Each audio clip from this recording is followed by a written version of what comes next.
Dear organizers and participants of the Digital Davos Summit, ladies and gentlemen, it is a great honor and a privilege to say a few words at this important summit. I want to thank Professor Yutaka Nihara, who invited me to come and talk to you today. Apart from my political statesmanship background, many of you may not be aware of my other heart, that is entrepreneurship. I am a mechanical engineer by profession.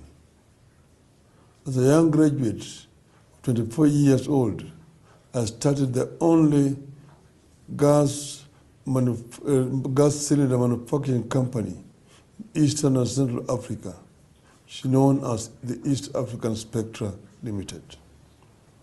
The company has since grown to receive several awards, both nationally and internationally. It was for a long time the only indigenous gas cylinder manufacturing company in this region. A gathering such as this of serious investors and innovators is therefore very important to me as an entrepreneur and to Kenya and Africa as a whole. You may probably be aware that I'm a candidate for the position of chairmanship of the African Union Commission.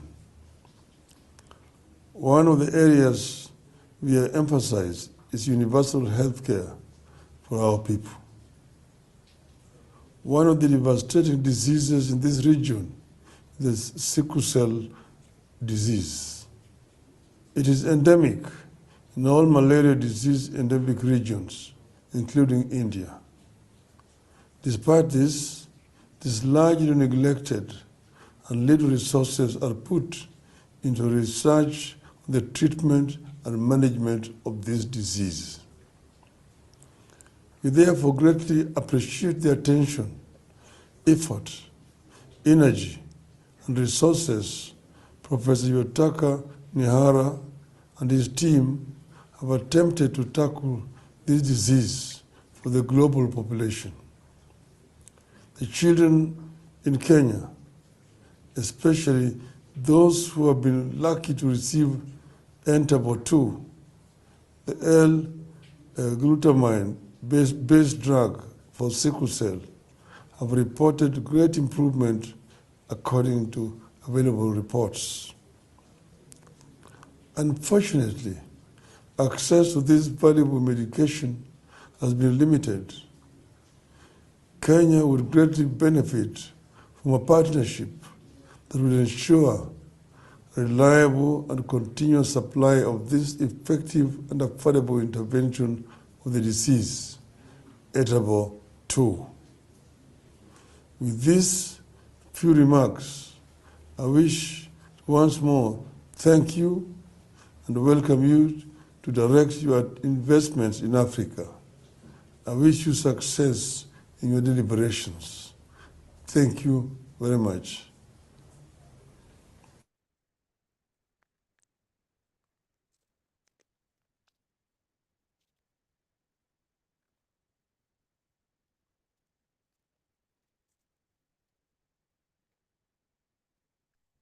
So thank you very much, everyone. We heard our opening speech from the former president of Ghana. And right now, for the short discussion for the opening speech, I welcome Dr. Nihara and David Doss. And please unmute yourself. Oh, thank you, Dr. Call. I'm so pleased that my friend Mr. Odinga was able to speak on our behalf. And he recognizes the importance of taking care of those patients in Africa region and India region, especially for sickle cell disease, which is my specialty in research. And there is a huge need. I think this conference and the efforts that's made by many people is going to greatly help these people. Also, this will be something that is economically viable, both for these countries and also for the company, which is my company, that's going to be supporting them. Unfortunately, some of the other medication that came out after my medication was approved in 2017 in the US, these other medication had to be dropped because of lack of efficacy and also because of side effects. Our medication have consistently have shown efficacy and safety, and also we can price it so that it's going to be affordable for these countries. And I'm really looking forward to a discussion today, not just in my area of interest, but also in the area where many other people are working on. Thank you. Thank you very much. I see that we have a speaker from our next panel already here joining to this panel. I welcome Dr. Kotsolakis from the WHO. Thank you very much for joining us. He will be joining us at a later panel, or probably you want to introduce yourself also right now. I'm quite happy to follow the discussion, but I would contribute to the next panel. Yes, of course. Please come in. So, Dr. Nihara? Yes. You have really good work done with your medicine for sickle cell, which is basically just L-glutamine in medical grade. And this has a tremendous potential. So what do you see for the potential, and how many people would it save just in the malaria belt from Africa? Yes. To give this, how many people are there involved? Well, thank you for this very important question. We estimate Africa alone, there are probably more than 20 million patients, and most of them are not being treated with anything. And in India, there's additional 20 plus million patients. And of course, these malaria belts also cover Middle East, where we believe that there's at least 500,000 to 1 million patients, or even more, if we include countries like Pakistan and Iran, Iraq, and all these other countries. And this sickle cell disease is quite a devastating disease. I'm a hematologist oncologist by my training and profession, and I really wanted to do research in oncology. But the reason why I shifted from oncology to hematology in my early on in my career is that I encountered both cancer patients, which is also devastating, as you know. And then I saw a lot of sickle cell patients when I was at Harvard UCLA Medical Center. I realized that this disease is so horrible, it causes so much pain, and the patients really die suffering in pain all his or her life, and they die so young. And then I found out that there was really no real treatment for this particular disease to ameliorate all these complications. So that motivated me to study this at UCLA. And fortunately, because of my great mentors, I was able to gain a lot of good knowledge and information and tackled for treatment that's going to be available not just in sophisticated country like US or Europe, but where the patients are, which happen to be developing countries. We wanted to get something that is going to be brought over to rural area where primary or secondary care may be available, but certainly not tertiary care. So how many people are in the primary care in the malaria belt? How many people need of medicine? Sure, but probably maybe less than 5% of all the population right now. Yeah, so that's how devastating it is. So we wanted to make 5% is a huge number.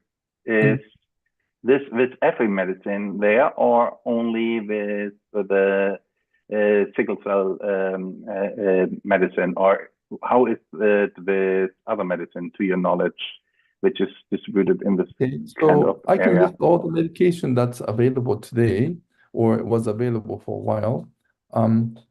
Of course, I will not be talking about gene therapy or bone marrow transplant because this is not available to most of the patients, at least for now and for a while, due to complicated treatment that they have to receive. So in 1990s, 1998 to be accurate, hydroxyurea was approved for adult patients. And this was great because until then we had nothing, absolutely nothing. But hydroxyurea has its issues because it's a chemotherapeutic agent. It can cause suppression of bone marrow and in some cases cancer longer you take the medication. And people were really afraid to take for young children, pediatric patients, because they also suffer a lot. And then 20 years later, in 2017, L-glutamine therapy was approved in US, and this came from our laboratory. And we have shown that without hardly any side effects, we can reduce the painful crisis about 50% if you do annual analysis. And then we can reduce hospitalization by 42%. And what was quite intriguing was that we prevented acute chest syndrome, which is quite severe complications. By 62% in just 1 year, not like a lifetime, but in 1 year, we reduced by 62%. And we got the approval. And a few years later, another medication by the name of Oxbryta came out, but it did not decrease crisis or hospitalization, any of these. It did raise blood count, but complications were quite severe and cost was prohibitive. So it did not get picked up in any of these foreign countries where economy is an issue.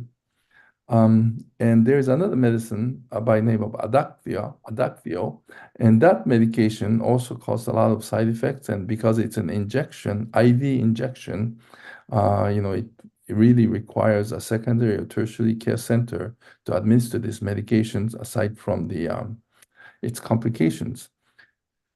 And of course, the cost is also quite prohibitive. I'm talking about the several $100,000 a year. So just recently. So there was just a news also that I think one of the big companies, please help me out, Pfizer or Merck or one of the companies. Yeah, the Oxbryta is now held by which company was it? Pfizer, but the Pfizer decided to stop it because they saw the inefficacy and also the people not really taking this medication, and also the Adakveo also could not prove that it can reduce any of the symptoms, so it was taken back by the regulatory agencies. So today we have hydroxyurea and L-glutamine therapy. We named our medicine Entebber 2. And hydroxyurea is still, something that at least we could provide. However, in order to take hydroxyurea, medication itself is very inexpensive, but you have to have a blood testing on regular basis to make sure that patient's bone marrow is not so suppressed. And sometimes it gets so suppressed that patients will have to be hospitalized. This is a big issue. And many of the patients cannot take it because of side effects, such as stomach problem, skin ulcer, and whatnot. So overall, more than half, I don't exaggerate, but majority of patients cannot stay on this medication long term. Thank you. Whereas our medication, hopefully it's going to be available in these countries soon, is that, well, it is very easy to take and it hardly have any side effects. In fact, compared to a placebo, there was no side effect. And we have a post-phase 3 data. Actually, prevention of hospitalization is a lot bigger than 40-some%. And prevention of what we call sickle cell crisis is more than 50% in our post phase 3 data. So we're excited, and we're trying to price it so that it's going to be affordable for patients in countries like India or in Africa, Kenya, and so forth. And And L-glutamine is already FDA approved to treat um, malaria and sorry, sickle cell disease. I was yes, just like about the chromosome which you need for it helps to have sickle cell chromosome against malaria, but you I know, apologize for this. many people mistake between glutamine and glutamate. You're right that sickle cell disease, genetically, the issue is that their mutation um, causes glutamate in the, in the protein synthesis, the DNA changes cause where the protein sixth position in the beta chain, glutamate to become valine, and that's the issue. But this glutamine therapy has nothing to do with that glutamate because glutamate and glutamate sounds quite similar, but the function is quite different. And I'm not going to go into how we discovered that the glutamine will be quite effective in this disease, but in the laboratory, we have shown quite effectiveness. In fact, in the in vitro, we were able to reduce some of the most devastating factor of sickle cell disease in every patient when we treated the patients with glutamine. I'm interested because later on we have a panel which is Mhm, for the supply chain of glutamine, how it's important, yeah. and other supply chain issues. But right now, I'm more interested with this treatment which you provide. What is it for economical effect? Will be the people more productive? Will this reduce costs in, Yes. for example, Kenya? What is the economy effect Yeah. from this treatment for those many people, which is affordable? So, well, in our pharmacoeconomic calculation, we, of course, based our pharmacoeconomic calculation in US just for the medical care alone. We would be able to reduce the cost of treatment for these sickle cell patients in US at least by 50%. US, we have about 50,000 patients, and those people who are treated, their treatment will be reduced mainly because their hospitalization rate is going to decrease. Now, if you're going to include the productivity of patients, because many patients don't get hospitalized even if they have crisis, but certainly they cannot go to work and they'll be staying at home or not go to school and staying at home.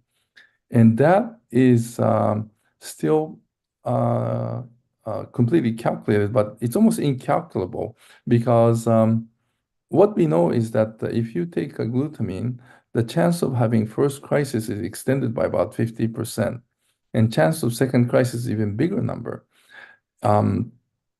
So patient just feel better. In fact, I treated during the pre-approval phase the Prime Minister of Kenya who just spoke to us.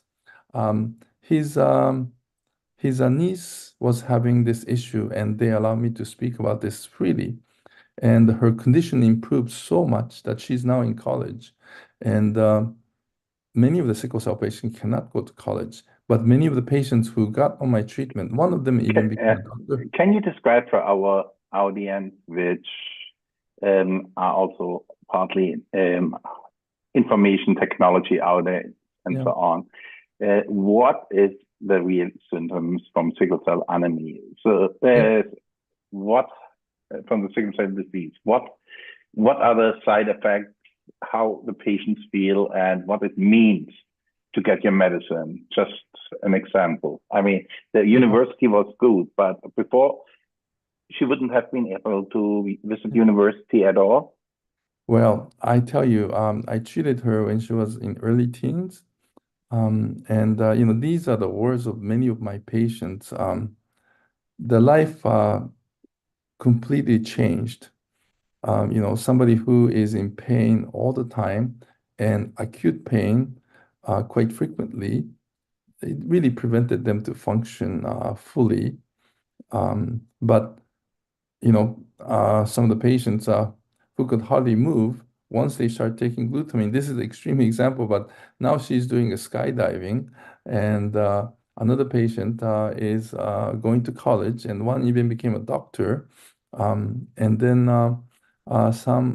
we get a lot of kind words from many of patients, and I'm really happy about it. Is that their life have changed completely so that they can live, because one of the major issue is that they have pain because blood vessels are blocked, and this causes lack of oxygen in different parts of the body, just like having heart attack, except it's all over the body, and that causes inflammation, and this leads to severe pain. And of course, when you have these blockage of the blood vessels, you can have infarction and eventually organ damages, organ dysfunction, and organ failure. That includes involving liver, kidney, bone marrow, and lungs and brain. And they can even, younger age, they can have this, what we call like obstructive infarct. And later on, they can have hemorrhagic infarct. These are very common problem. And also, these blockage can cause issues with the immune organs like lymph nodes, spleen, and other parts of our body, and bone marrow. And death due to infection is quite common. Of course, their survival is significantly reduced. In developing countries, still the survival is into their 20s, and developed countries like US, we have good antibiotics and so forth. If they have infection, average lifespan is still into mid 40s. So this is how devastating the disease is. We have reduced all these complications, and right now we don't have the data for improved survival, but we anticipate eventually that's going to happen. And I'm already working on combination therapy that might further enhance the efficacy of this treatment. Sorry, I keep talking long. Sorry, Dave, don't give you a chance to speak. Don't worry, and we don't have mute buttons here. Yeah. Yeah, the former president from Kenya, we recorded his interview beforehand just because of the time differences. We started here at 12 o'clock night his time, and he is also right now running for to become the leader of the African Union. And this is based on his phenomenal work which he did in Kenya and for the economy. And we are really thankful. I have here somebody also, Davos, which is in the crypto and technology space. And he, what do you hear from the crypto technology space? What do you hear from Kenya? Did for development countries, did it not make exemplary progress in the past years? So there's certainly a very strong adoption of blockchain technology and cryptocurrencies across Africa. And this is something where I think there's firstly the cryptocurrency part, and secondly the blockchain part. On the cryptocurrency part, a lot of the African world is basically increasingly adopting cryptocurrency as a means of exchange, especially cross-border between countries, but also as a store of value in the wake of rapidly rising inflation. This is something where the overall technology is becoming very adopted. In terms of blockchain, there's a lot of groundwork being laid across Africa in terms of using blockchain technology for use cases such as supply chain management, which can be relevant to the production and manufacture of amazing medicines, such as Dr. Nihara's, as well as for tracking of land titles and other such developments. So I think that in the overall context of this discussion around around African development, especially as related to health and medical. Firstly, there is the topic of cryptocurrency adoption, which can help with actually affordability of medicines, as well as the ability to pay through, say, banking the unbanked or underbanked in the continent. But then also on the side of the core blockchain technology, aside from the cryptocurrency question, there is a lot of impact being made across supply chain management in fields such as health and medical, real estate, and beyond. Thank you very much. So we have heard from the president also as his entrepreneurial spirit. Dr. Nihara, working with the president, how did you feel about his entrepreneurial spirit, and what was your impression from how he handled the introduction of new medicines in Kenya? Oh yeah. So see, and what would be your prognosis when he would become the leader of the African Union? How would it change? Yeah, people in Africa and also in India, they know that sickle cell disease is a major issue affecting their population and also their medical system, and of course affects their economy. I think somebody like Mr. Odinga can make this part of a national policy. Like, for example, in India, Mr. Modi, he is from the region where sickle cell disease is quite prevalent in India.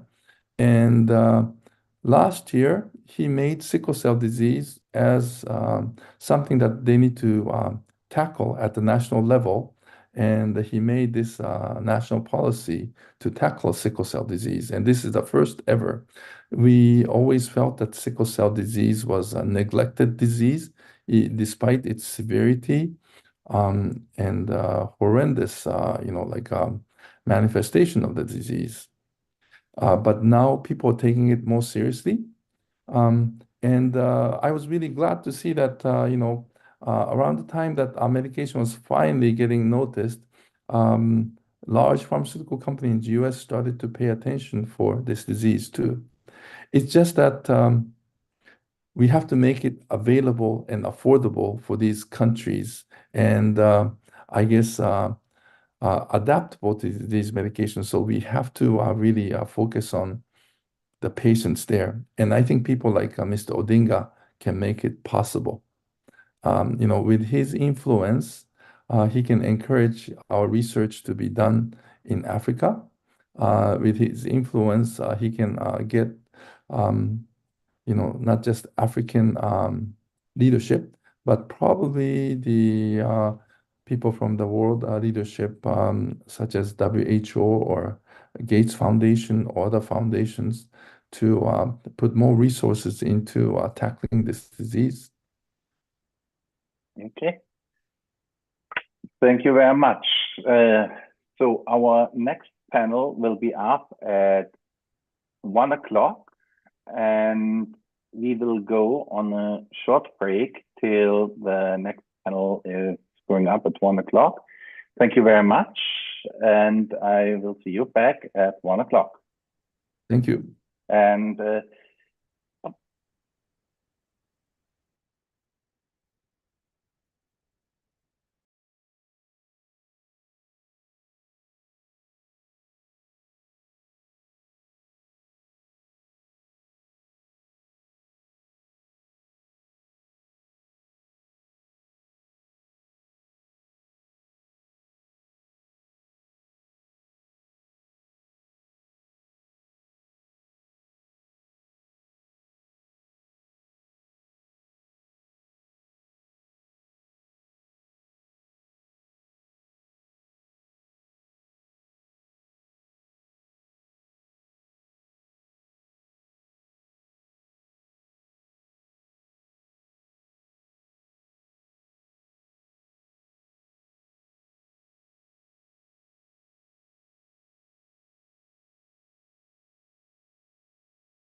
We'll be back in a few seconds.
Okay, we will go live in a few minutes.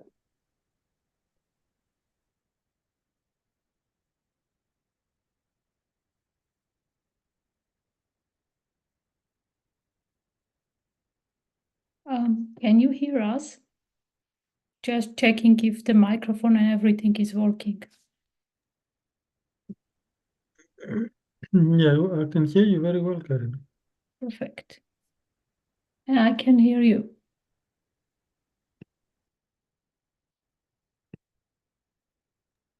Your Excellency, can you hear us?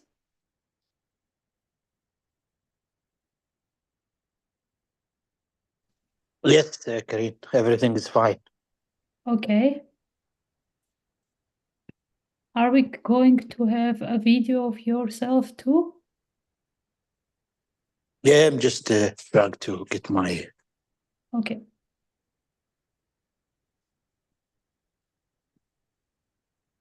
Hello. Hey.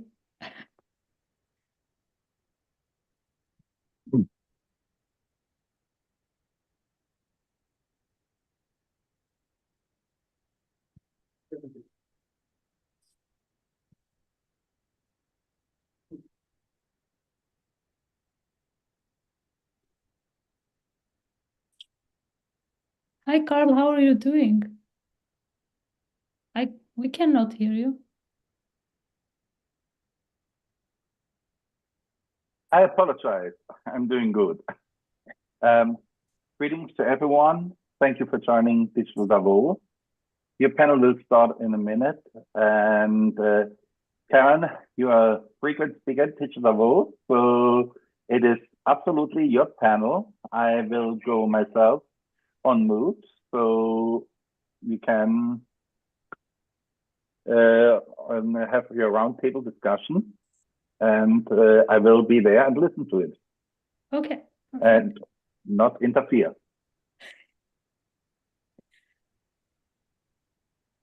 And okay, it's 1 o'clock. Welcome for the panel of Future in Medicine, Digital Davos. I welcome our moderator, Karen Sagusian, which will overtake the panel from here on. Thank you very much, Karen. Thank you very much also for making this happen. And I am very happy to introduce my co-panelists, His Excellency Dr. Bandar Al-Knawi, the Chief Executive Officer of Ministry of National Guard Health Affairs and President of King Saud bin Abdulaziz University of Health Sciences in Riyadh in Saudi Arabia, who is also executive member of several institutions, not only in Saudi Arabia, but all over the world. And I'm very happy also to present my second panelist, Dr. Zizis Kozlakidis, the head of laboratory services and biobanking at International Agency of Research on Cancer of WHO, who is a senior health professional with extensive expertise not only in biobanking, but in just changing the world towards better future, specifically for healthcare. So and his board committee member of different international organizations, and I'm really happy to have you both on our panel. And the first question of mine is about the real future, which is already happening now. And Your Excellency, as we all together spoke at the Science Summit of UN General Assembly about the digitalization of medicine, let's begin with that. What do you think is AI not only slowly but rapidly dropping into our life and turning the medicine into a very dynamic and very different idea as we, at least as I learned in the university? What do you think? Will the human be still needed in medicine? Will we disappear as doctors? And if yes, why? And if not, also why?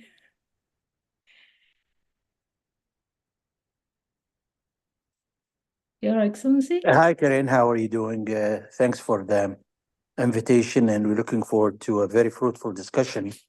Clearly, AI has been really invading the whole life of humans, and no doubt that it is really helping a lot the management of patients at different levels. We can think of it at the level of institutional health delivery or the direct patient care that patients can receive through AI, whatever modalities of care is through that. I think, the future is going to be really bright for AI, for example, in drug discoveries.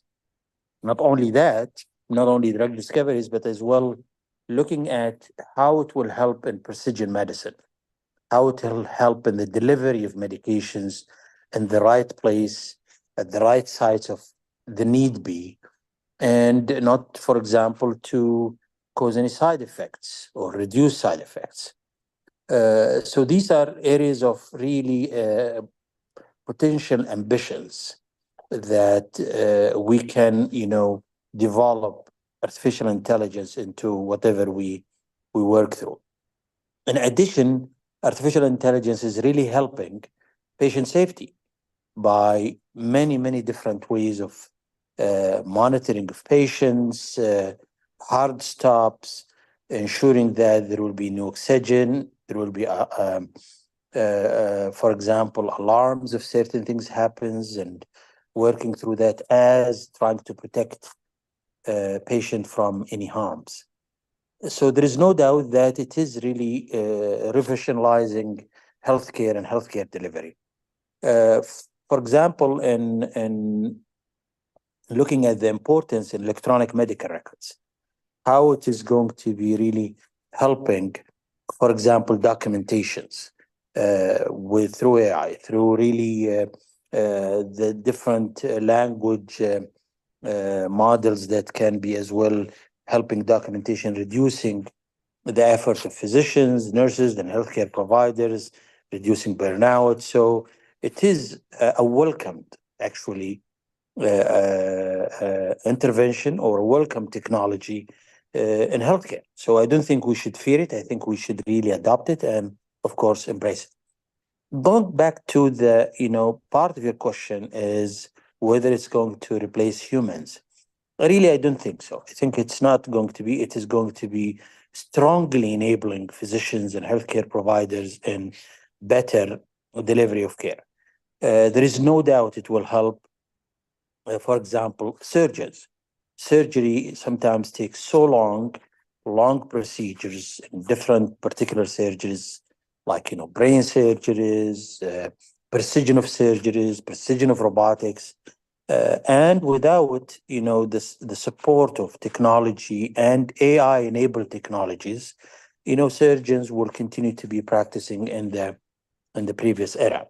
So this era should be very much adopted, should be supported by healthcare managers and leaders, and of course, trying to do that. We can look at whether it's going to replace, but I think it will add a lot of jobs as well. You will have a lot of people who will have to support AI technologies within healthcare deliveries. Physicians, and pharmacists, and others will learn how AI would help them, and as we'll go through that. I think the debate will continue the same as we see many articles, many introduction, many newspapers talking about driverless cars, whether it's going to replace drivers. So if you just look at this simple, at least, not a simple, but at least, a parallel example, it's going to be, similarly, the debate will continue. But I see it as a very, very important, advancement in the way that we take care of patients, the way we deliver care, and the way institutions help people to do that. Just one last example, if we see how AI would help logistics, how would help things to be sure that alerts of, for example, low supplies, low oxygen, whatever, that will be very, very important to manage and introduce the best to our patients. Perfect. And example of driverless vehicles is great because I'm driving a Tesla. And well, it can drive itself, but it still needs a driver. And very often asking, driver, are you there? So we still need humans to direct it. And I'm coming to ask the next question in our three intersection of the next level that we have had also very recently. We all spoke at Health and Longevity Forum in St. Moritz, and this is, as a virologist by education, do you think that we will develop a virus of longevity and infect ourselves, and that with all this, maybe not virus, but gene editing or something other, and then time will become relative and that only an option. And maybe we actually can push the boundaries, or we are still limited with time about life. What do you think? I think you've asked me a number of questions. So when it comes to well, viruses, let's say, viruses are very, very efficient transport vehicles for genetic material to replicate itself and to find itself in the right conditions that allow that replication to happen without interruption. So in that sense, they're very good delivery vehicles for other stuff, for other genetic material that is not viral. So we can use them as vectors, and experimentally they have been used as such delivery vehicles, if you like, into specific target cells. I think there is still the very viable possibility that we can utilize them for therapeutic purposes. So for the delivery of genetic material or other material within very targeted cells or organs, this can be done. We still need to have large-scale clinical trials to prove that it can be done with a full therapeutic benefit. It can be done certainly in vitro, on the laboratory test, that is, and in some animal models, but it hasn't really been tested in humans for therapeutic purposes. Now, there are a number of problems. So the dose is always an issue when we talk about interventions. Getting the right dose at the right time is critical. It is the precision medicine aspect that His Excellency was talking about earlier. So it depends on the condition. So I'm sure that it's not a cure for all. It's going to be a cure for something very specific or a particular type of pathologies. We need to work through the list and actually find out which one it's going to be the most effective. So it's not something that's going to happen in the next few years. Now, when it comes to longevity, yes, viruses have another let's say, very characteristic advantage. They overtake cellular machinery and they manage to divert the checkpoints that are in place to stop cells from overheating, from reproducing, from overproducing genetic material or other material within themselves. So how they do it with multiple ways. So there isn't a single way that is applicable to all viruses. Viruses come in all shapes and sizes and many colors and flavors, if you like. So they also have different strategies to evade that machinery. Perhaps one of those strategies is applicable to longevity. I wouldn't be surprised actually if it is. But again, it needs somebody quite systematically with longevity in mind, not as longevity as a side effect, to have a look and sift through the data so that it can identify the right conditions for this. Now, for biological systems, we always talk about the window of opportunity. So we can apply the same pathway, or we can intervene in the pathway in the same way. The result is not going to be the same throughout our lifetime. So if we intervene on a biological pathway when we're teenagers, or when we're in our early or middle 20s, or when we're in our late 40s, it's going to have different outputs. So there is a window of opportunity in all of these things that is very, very much biological. So it's not only about getting the virus, it's getting the virus to the right location at the right time that it can have the desired impact. So all this requires a lot of data, a lot of work, but actually a lot of data. And data that is very, very systematically produced and very clean, if you like. There is nothing missing, there is nothing that's under doubt, so that we can apply the new technologies that we were talking about earlier, such as artificial intelligence. So I'm hopeful it's possible. All these things are possible. There is nothing from a biological perspective that says it cannot be done. It's just finding the right key for the right lock. And we need to have big computational powers to support this type of investigation. I like the idea of finding the right key for the right lock. Thank you very much. Because I think the next idea that we have, and everybody in the medicine actually working on, is the precision medicine. And the question is, actually precision medicine is about that, to finding the right key for the right lock.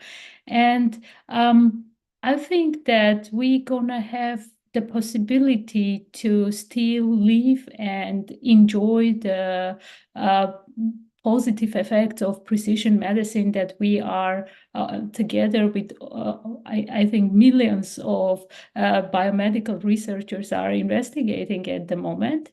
But there is a small danger that usually, specifically in US, you hear about that is the genetic differences of racial or maybe also ethnical groups. And we need to think about that when we do that. And if I come from the other side, I joined recently the advisory board of Nobel laureate Professor Ferenc Krauss, who is using laser physics for medical diagnostics and for medical early diagnostics, which is one of the very first things that every doctor who hears about that thinks that it is science fiction, which is not. He can really measure the movement of the molecules before a mutation happening. So we could maybe use the precision medicine together with laser physics to catch the diseases in the moment where they didn't happen yet. Like specifically the non-communicable diseases, the chronic diseases that cost us incredible amount of, in one hand, healthcare budget, in the other hand, suffering of human beings, maybe detected it earlier and not happen at all. So I hope so that by combining the longevity research, the digitalization that we have spoke already about, and maybe also laser physics for diagnostics in early stages, we can make it happen.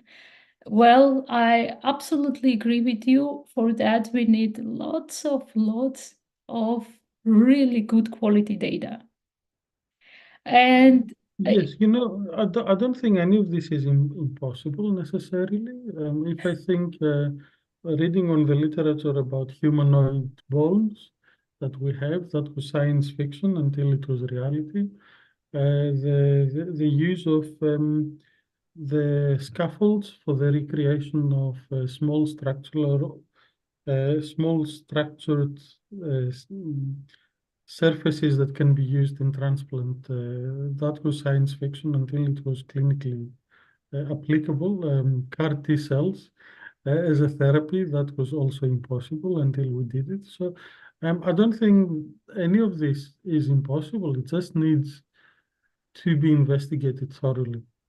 There are a few concerns that I have. One is that for all these things, we should not anticipate that regulation will pre-exist of the development. So science will discover something, and then we have to have a very active discussion with the regulators to allow us to proceed and do the clinical trials and see whether it's going to be used and where. So we have to keep a very open mind that the road may not be entirely linear in pursuing that. The other concern is that while it's very clear to us, at least the three of us on this table, that we would need serious computational power to unpick the causality on all of the signals that will be necessary to do this. A lot of our students in medical schools are not really very familiar with any of the digital tools that they're called to utilize later on when they practice. So I think probably that's my biggest concern at the moment, that we've moved actually quite far in a very short period of time, and that hasn't trickled down to the education. Yeah. Well, I agree with you, but I have another concern too, and I want to ask Your Excellency, if we eradicate most of chronic diseases via biotechnology and future great frontiers of medical sciences that we don't know maybe now, is it immortality or something that we cannot even envision today? How you think the future of medicine would look like in, let's say, 50 or 100 years? Well, that's nice to talk about, but if we look at precision medicine, I think that's probably the key here for the future of care. I think, simplistically, we need to look at precision medicine as therapeutics and prediction. I think these things are very important. We can predict the development, for example, of chronic diseases, malignancies, and many other things. I think probably through AI, which goes back to what we need to look at and to utilize this very powerful tool to look at these particular things. I think these are going to be the best future of medicine. Even if the future of medicine best utilized in that way, then we can work it out. So prediction of diseases, I think, not creating burden of disease, not creating budget, not creating investment into many other expansions of healthcare. Through that, I think that's a big advancement, and that will help definitely to enhance healthy life, healthy aging, and health and longevity will be, of course, at the end is better.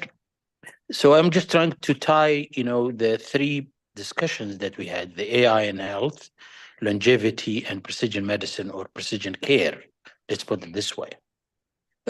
So truly, it's going to be a wonderful approach to see how all the science will work towards this in general.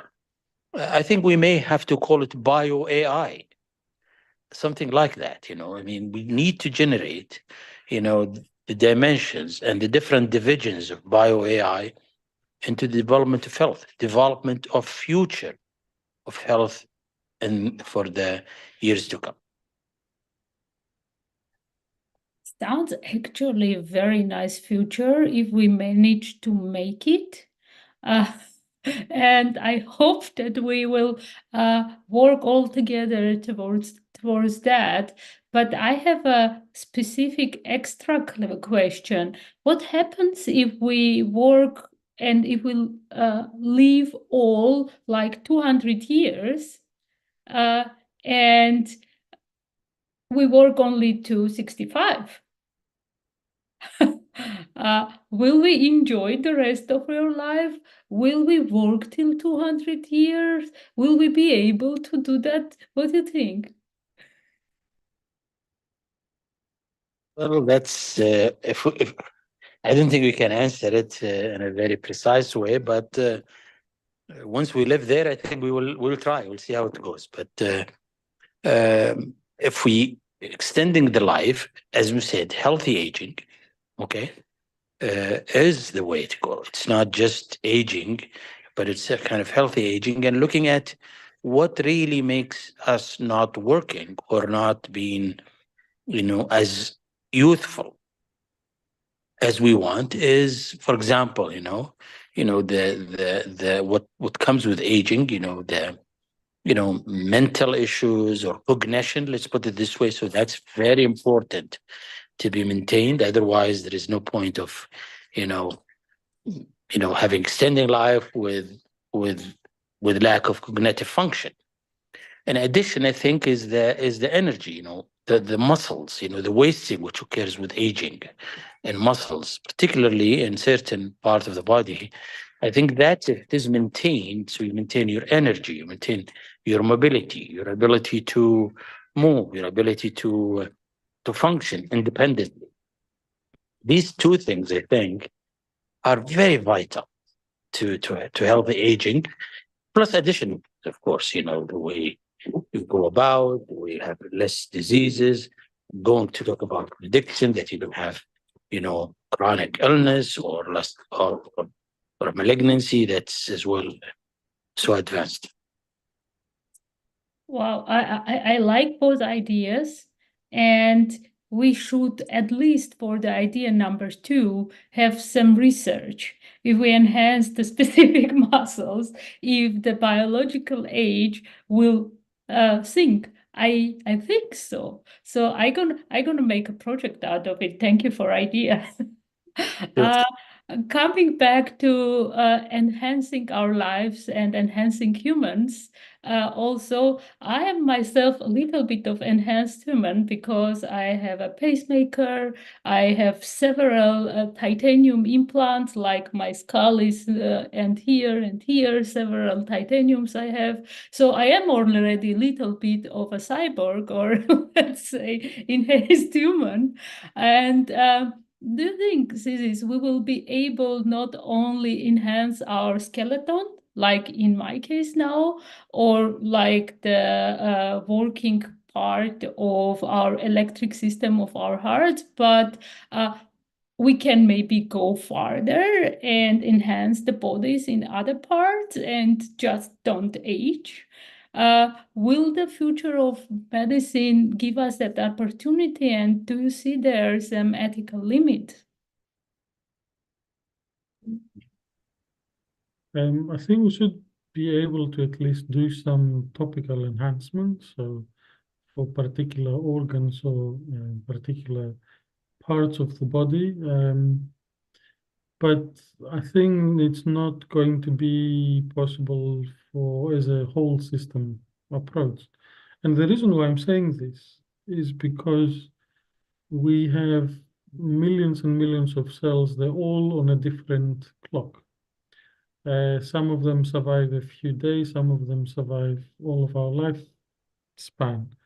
So applying the same methodology to all of them and expecting the same result out of all of them seems a little bit far-fetched. But we should be able to extend, for example, the life of our kidneys. So we've had the results from islets that have been transplanted to kidneys, and they have been very successful, and even in some cases reversing some of the diabetes pathologies, only for a short window for now, because this is an ongoing study.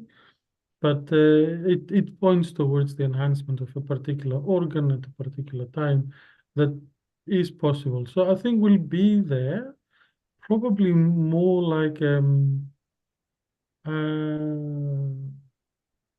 repair and spare part situation where some things would need to be replaced or enhanced, and we'll go and do that.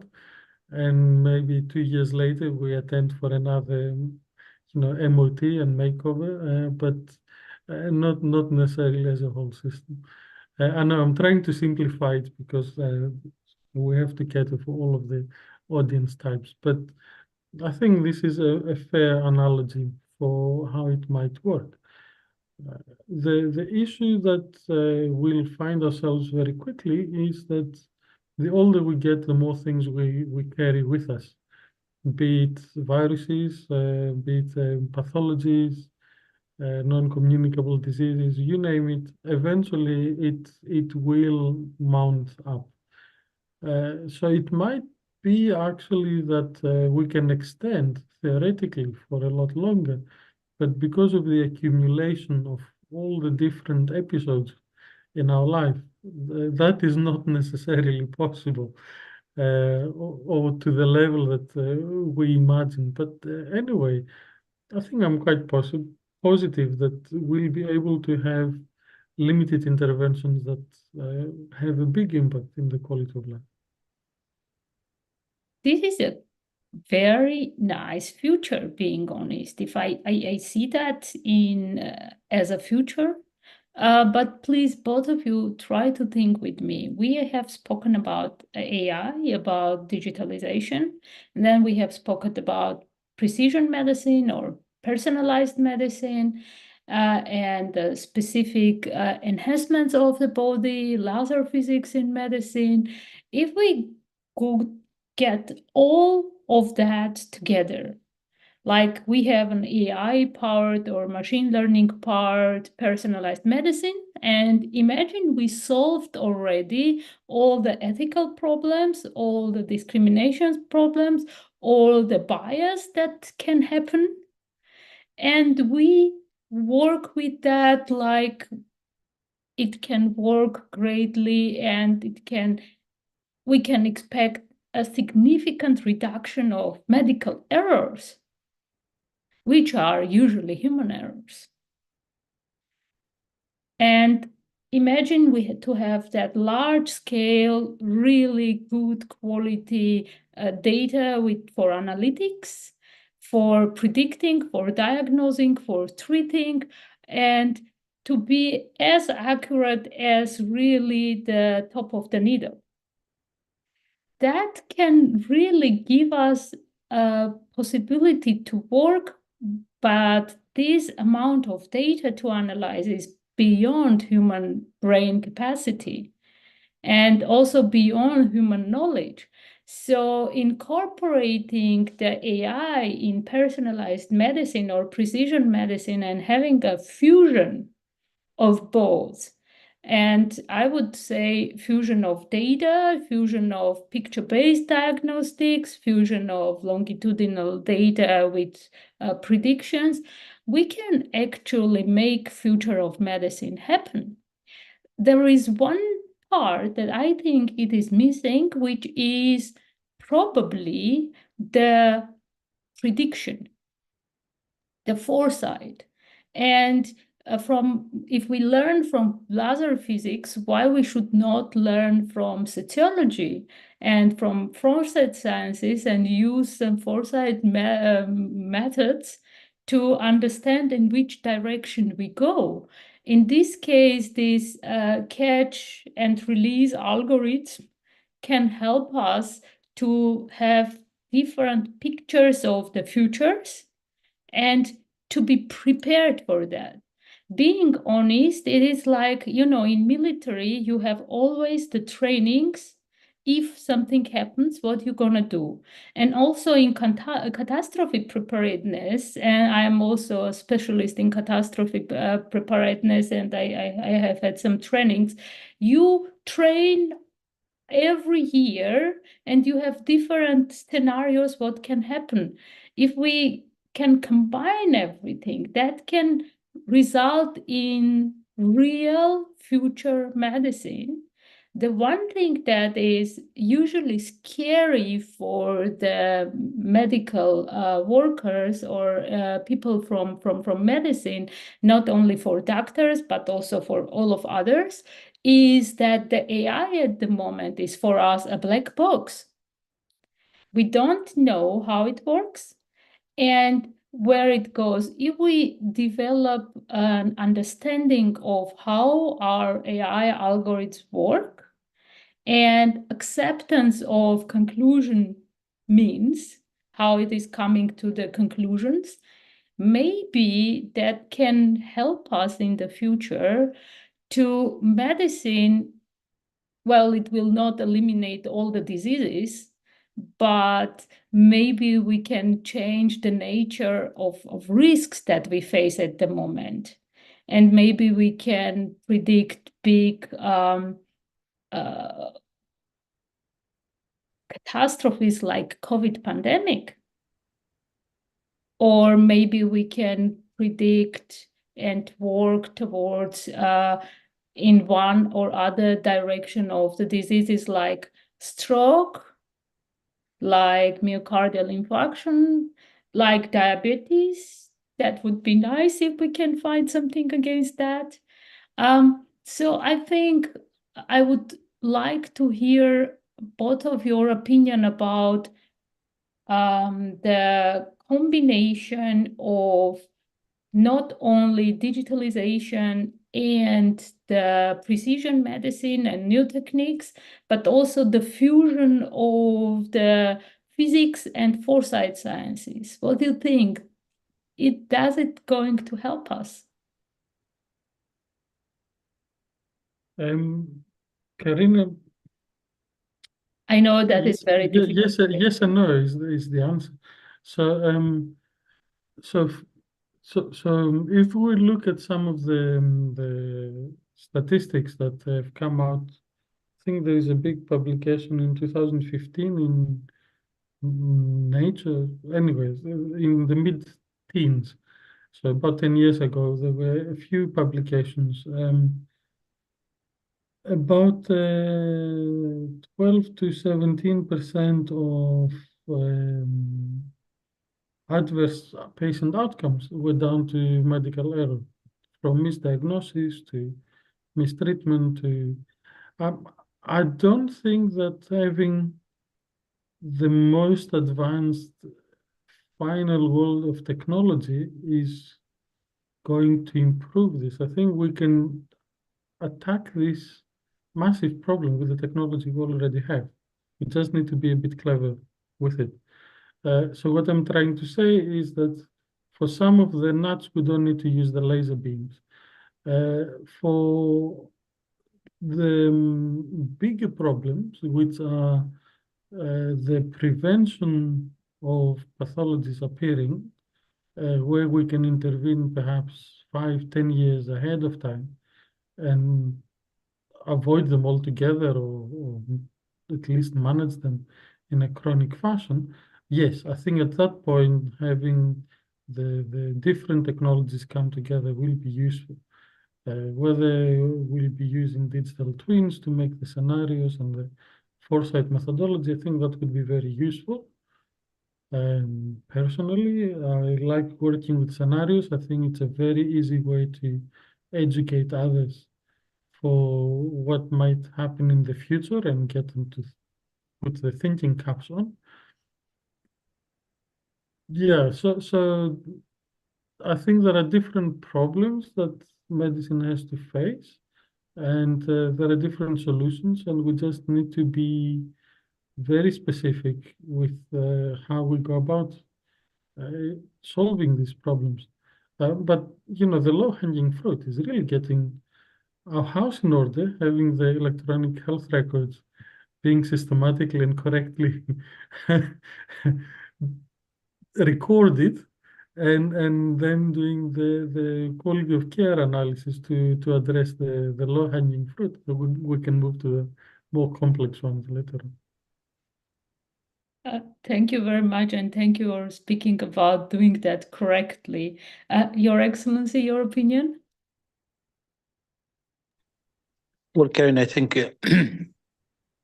already we spoke about how we can, look at the future from bioengineering, bioimaging. I think is coming along, a very important tool of looking at how engineering and how physics and how this is going to change the way we detect illnesses. And there's no doubt this is as well engineered by AI, engineered by newer technology. Small molecules, medications now are coming along quite a lot in different diseases. For example, immunotherapies are now becoming an essential part of doing things. So there is no doubt, the combination of biomanufacturing and science and all of that is taking a huge leapfrog of the future. So I'm expecting that in the next few years that you will see a lot of changes that as well is needed. And for that, you need the science, you need the minds of people to really keep up with this. So still human will be interfering, human will be leading this, and human will keep the thinking forward to look at problems and look at how do you solve them and look at challenges and overcoming these challenges. Okay, thank you very much. Well, we have a joint goal to make the planet Earth more healthy. That is where we are working from all different systems and from all different perspectives. I have a specific question, maybe before we go to sum up how we see the future for disease. Do you think, I understand if somebody is asking me why we cannot cure cancer, I am answering, yes, we can. And I'm also answering that cancer is almost the half of a WHO classification. It's not one disease.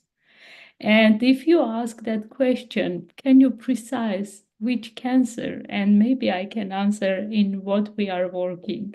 So nevertheless, this is the most often question I'm getting asked in social life. If people know that I'm working in cancer center at Cedars. So you are also with me working in the same field at IARC.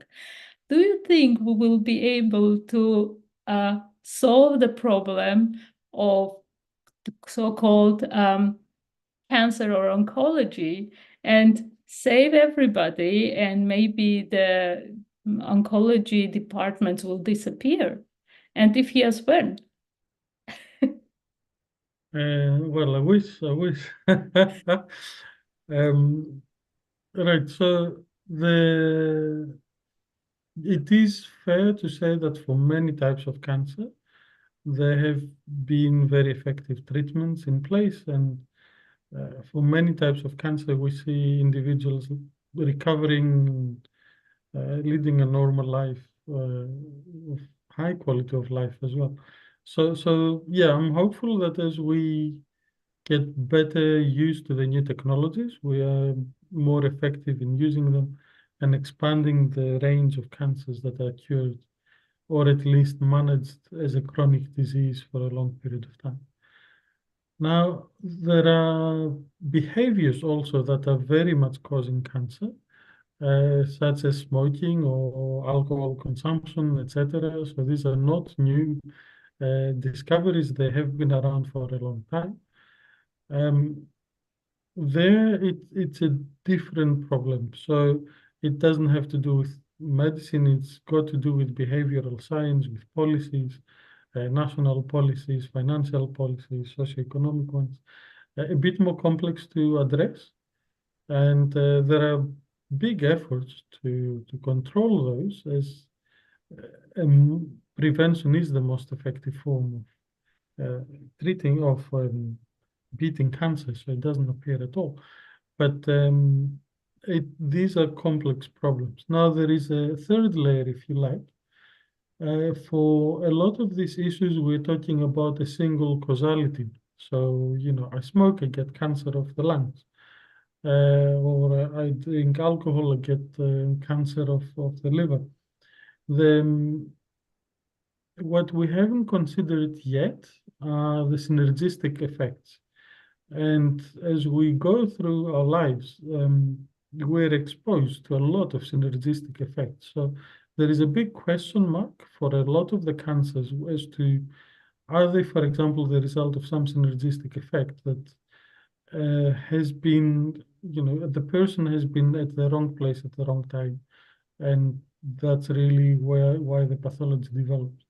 So to give you an example, we know now that if a person is subject to consumption of mycotoxins, the impact of hepatitis B in the body is amplified by a factor of 50 or 100.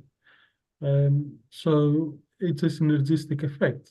Normally, it should be under control, but actually you have a double challenge to the system, and the system responds to the major challenge being the mycotoxin and takes the eye off the ball for the hepatitis, which is growing. Well, anyway, I think you get my point.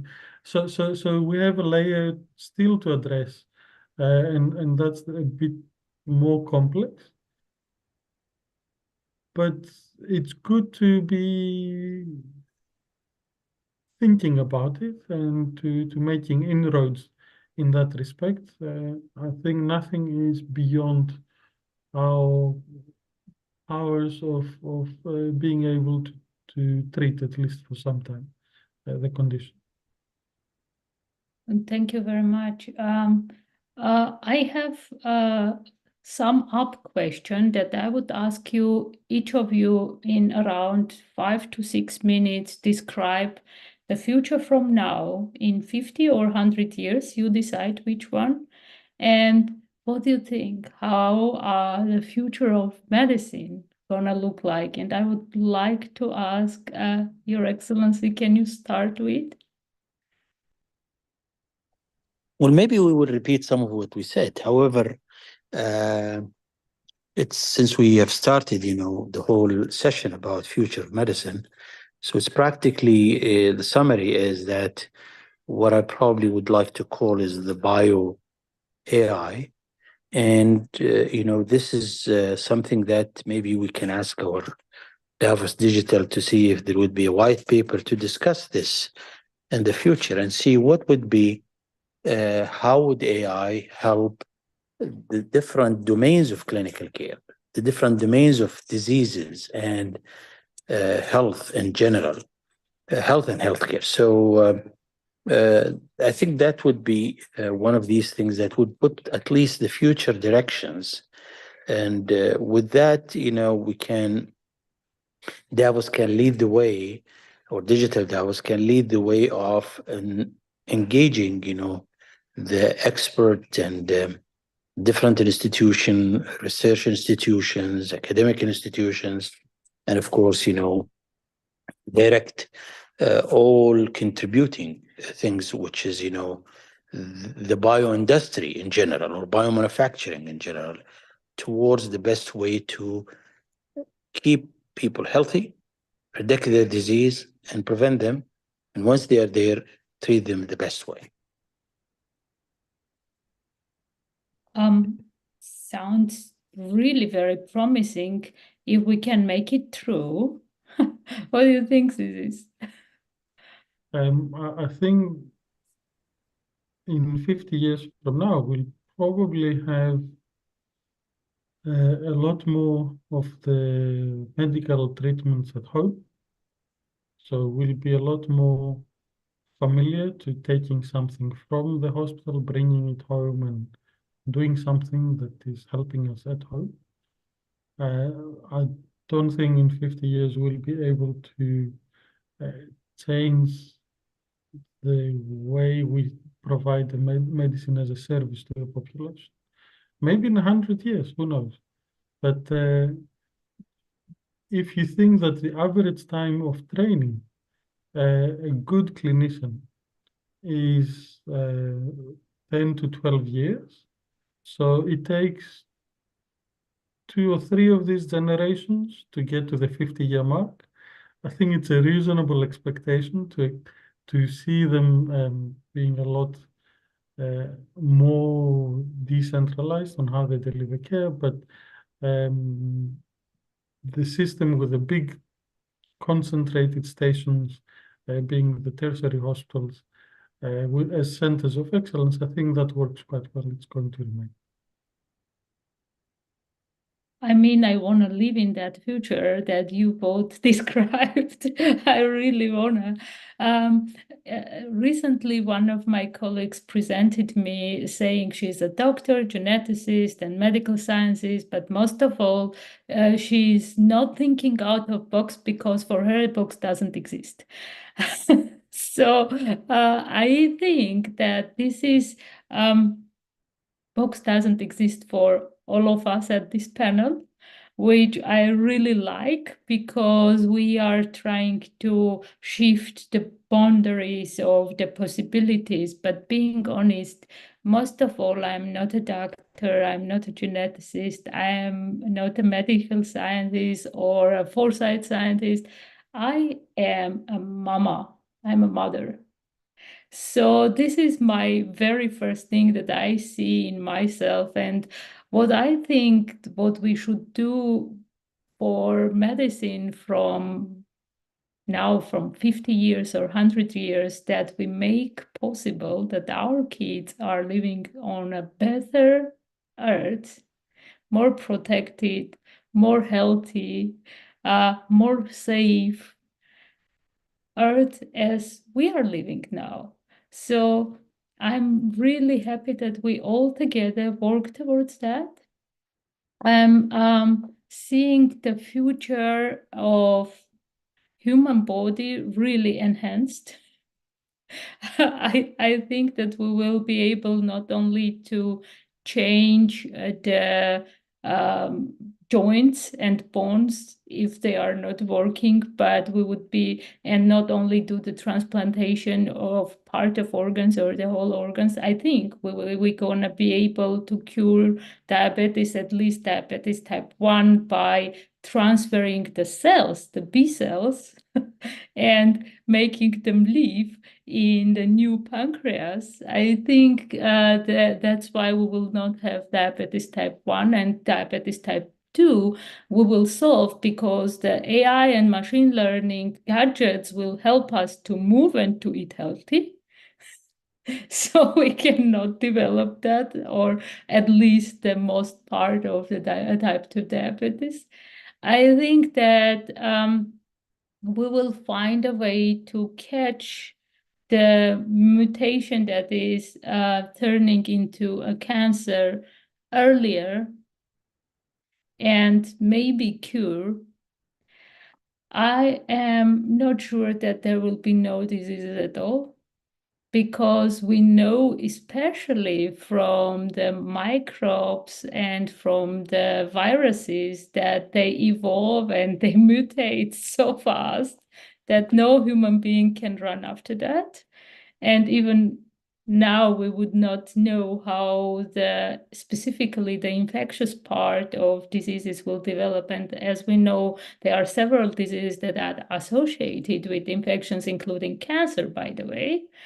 So in some part and in some cases. So I think that we will have less diseases that are communicated with sedentary lifestyle. And I think, I hope that we will have less diseases that have something to do with less hygiene, malnutrition, and problems that we have actually in the developing world. I think that by this digitalization boom, we maybe can go there to invest some of that digitalization effort in developing world, helping them to become healthier.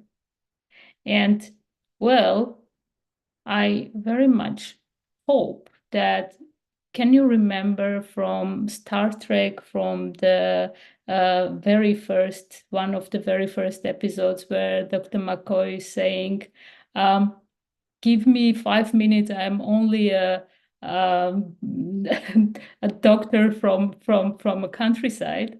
So I think that at one day we will be able to diagnose even faster than McCoy was doing.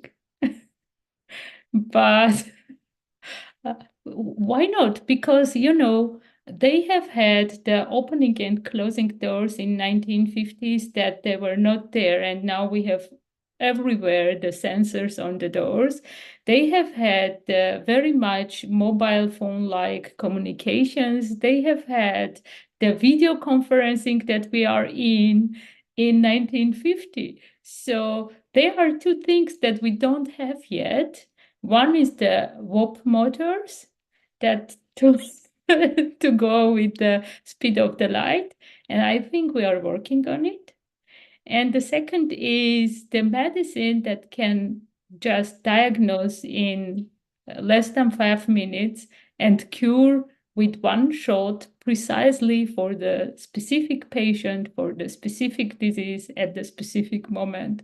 So I am looking very much forward to that medicine that will come in 50 or 100 years, I think. So that's from our side. I think it is coming together how the future of medicine gonna look like. And Carl, was it interesting for you? It was a fantastic panel. Yeah, excellent, Elizabeth. Dr. Sorry, I have some problems to pronounce your name. Can you help me, Dr. Kotor? Kozlakidis. Sorry, I must apologize. I was going on mute. I was training to see it, and now I have a problem again. I apologize. Dr. Sagusian, thank you very much. It was really interesting, the panel, and yes, I mean, AI will help and assist medicine in the future in boundaries which we never saw. This is, of course, clear. And with chain technology and with AI combined, now the simulation can run quicker. I myself remember doing the first PCR test by hand, and thermocyclers didn't exist yet. And everything had to be prepared in, and and often it didn't function. I don't know how often my whole test try from the middle on was positive, and then the negative control and the negative positive control was again negative or positive. Like even the water tested positive. And I saw how it changed in this time frame and with the technology. And I see from our VC fund how drug development improves with AI. And I mean, Dr. Sagusian, your analogy with Star Trek, I mean, they predicted a lot of things. Of course, beaming, this they all admitted was not science. This was, they didn't have the budget to land the ships and make the film. But the rest, they did quite accurately predict, and they did a lot of scientific speculations which came true. So this will be also an interesting question for our panelists which come later on, which is AI and patent law. If Star Trek predicted it, can you still patent it? So I don't know. That is a And very I good appreciate that, question. Your Excellency, that you join us from Saudi Arabia. I know how late it is, and I know I hope at least the climb is now better than it was. Some colleagues from me were there in August, but I know it's really late for you. So thank you, No, that's everyone, fine. for this panel, and some final comments, or we go to the next panel.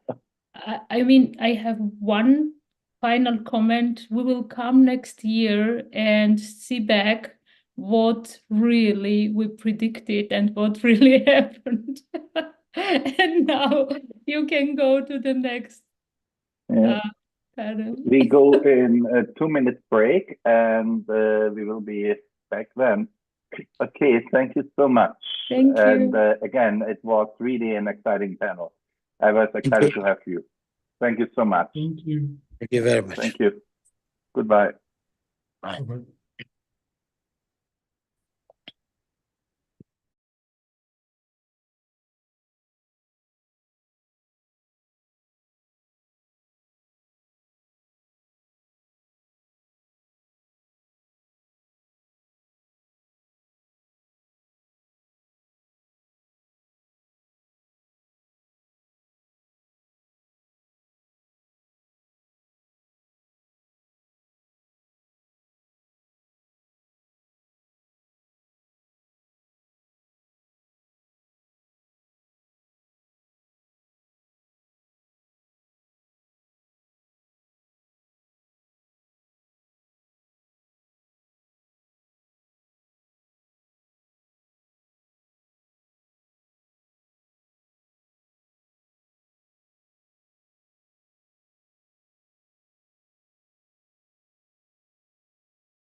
You say,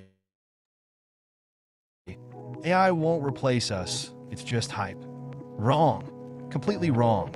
Look around. Tech giants and investors are pouring billions into AI, not for fun, but because they know what's coming. AI isn't a distant future. It's here, and it's already reshaping industries faster than you think. You say your creativity is untouchable? Think again. AI is writing scripts, generating actors' faces, and fooling millions. Studios will start asking, why pay for people when they can get perfect AI replicas that never sleep, never age? You're stuck in a bubble, believing this won't touch you. But groupthink won't save you. Either adapt or face extinction. The choice is yours, but denial is no longer an option. Hello, welcome to our next panel. And I welcome our speaker, David. And I know that one person is just trying to log on. Wilhelm is just trying to log on. We are waiting for him. So, David, may you introduce yourself? Yes, thank you for having me on the panel, Carl. My name is David Doss. I'm the founder of CKC. We are a digital asset fund management company and blockchain advisory services company. And I'm excited to look at particularly the interplay between the media world, the AI world, and the blockchain world in this panel. Thank you very much. Okay, I know it's rude, but as one of my guests is still joining, I see it. I will not waste the time from our audience. I will introduce myself before him. Hi, I'm Carl Zierlich. I'm the CEO of ChainBLX. We manage different venture funds from Cayman Islands.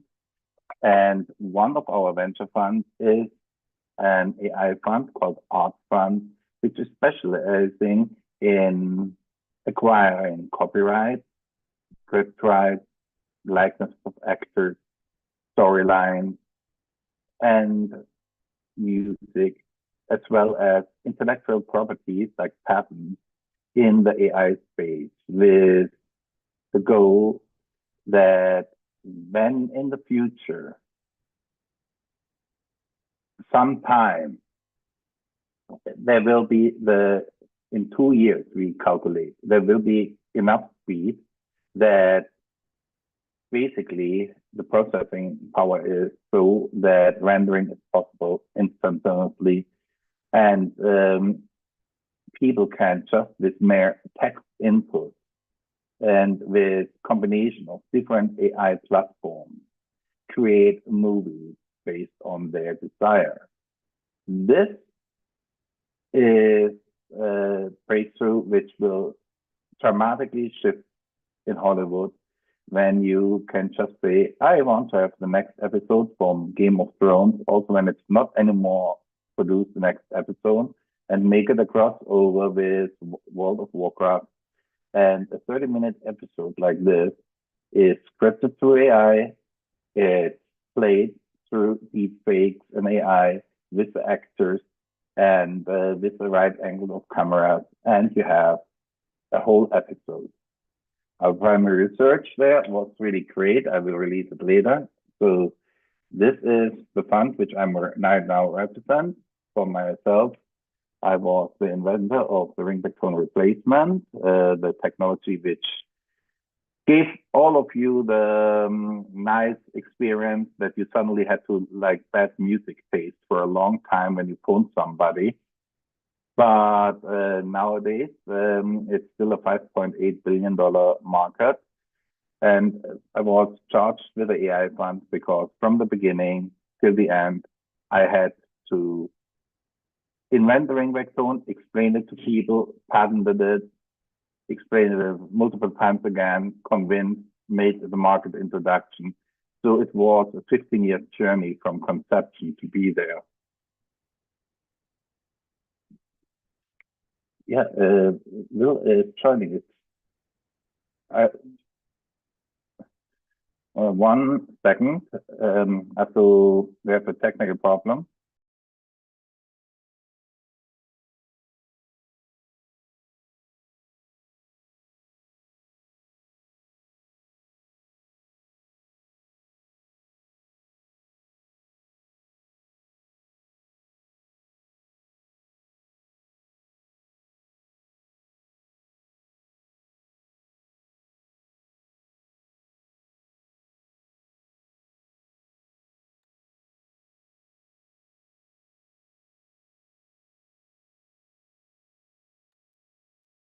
I apologize for this delay.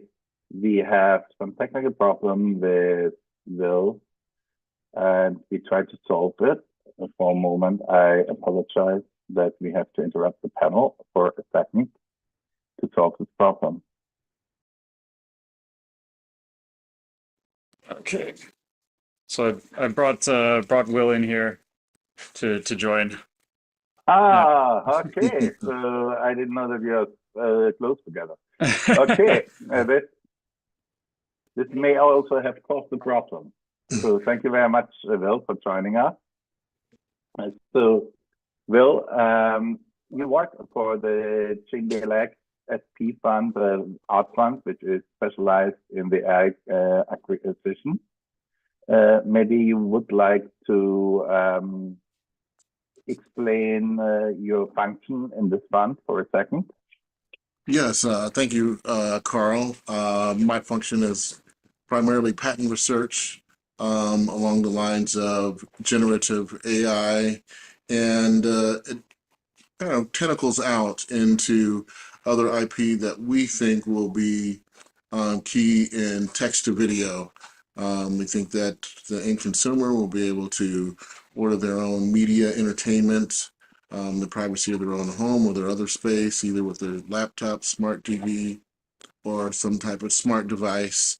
And we're looking, kind of spreading our tentacles out to see what we think would make this possible, and along the lines of what would that market look like, as along the same lines, what will ancillary markets look like that'll be created by this technology as we move forward.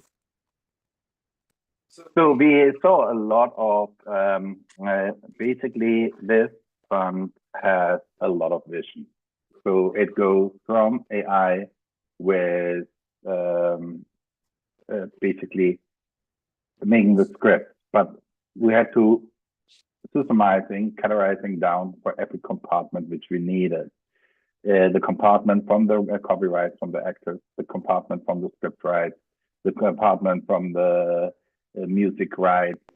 Now with AI, the compartment, how the AI is selecting which camera angle it should produce, the AI which is writing actually the script, the AI which is animating the digital image from the actors. There is a lot of AIs together, and this roadmap is looking for patents.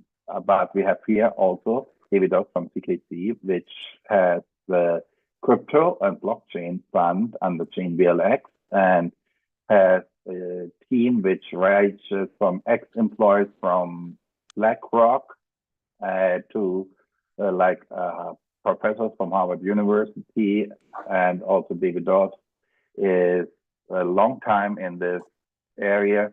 He is really timid. I don't know how many languages he speaks, but there's no language which I know you can escape to that he doesn't speak it better. So, and he graduated Berkeley with 17 years old. So, basically, our baby genius here. Thank you, David. Now the question. I'm rambling on. Now I have really a question, I promise you guys. And the question is, when we look at AI and all the copyrights, of course, we need something which regulates to decide who at the end gets what money, which copyright, how much was it infringed, not infringed, sorry, wrong language, sorry, which had to be licensed, and who deserves a royalty for this 30-minute video. Was the song played 1 time, 2 times? Was this actor like in 3 scenes, 4 scenes? Was something asked from the actor to do which had a higher royalty? And which patents equally were used, which technology based on the patents were used? And so that at the end, the royalties are distributed fairly. So in this case, David, please explain how blockchain you think will play a role in this mega project which we undertake. Absolutely. So I think there's a very comprehensive set of possible roles that can be played across a variety of different use cases. In short, I would say if blockchain is this train that's taking us all on this path to progress, perhaps blockchain can be the rails that helps support that, keep it in line. Especially, I think when it comes to media, there are a lot of use cases around basically supporting these AI initiatives through blockchain as well as through cryptocurrency digital assets. So a few that come to mind, firstly, would be the use of blockchain technology to help support detection and control of deep fakes. So essentially providing a ledger to show these are authorized usages of IP, these are unauthorized usages of IP. So things such as NFTs can potentially play a very powerful role in that going forward as these technologies scale. Beyond that, So you think that this technology be the rebirth of NFTs, or do you think NFTs are still alive? So I don't think NFTs ever really died, and that is an interesting question. I do think that that the profile picture NFTs of a dog with a silly hat and stuff like that, these are these have gone through hype cycles, and the value is primarily in the social sharing aspect. That being said, NFTs as a technology have the capability to be used for so much more than just memes of dogs and cats. So in that regard, I think that the building has been people have been building under the radar powerful use cases for NFTs. Also, I think that it's important to think through NFTs in terms of cycles. So NFTs themselves, at least in the sense of digital collectibles, digital artwork, is really a trophy asset. So crypto itself is certainly a very volatile asset, and then NFTs are really the tip of that spear of volatility, where they are even more volatile in many cases than fungible tokens, cryptocurrencies. So how do you imagine that blockchain, an NFT, play a role in the mega project of digitalizing Hollywood? Yes, so an NFT as a non-fungible token could provide essentially a stamp of authenticity for the use of a specific set of intellectual property. You could have, for example, an authorized NFT tied to the publication or dissemination of media, say an NFT tied to the usage of a specific celebrity, and you could buy and sell those rights to use the image and likeness of the celebrity using an NFT. So these is really much more about having a very specific and non-duplicatable right. That could be a one-of-one right, or you could issue, say, 10 licenses. You could issue 100 licenses, but these licenses would not be copyable or divisible. They would need to be owned in order to have the licensing ability apply. Of course. Thank you very much.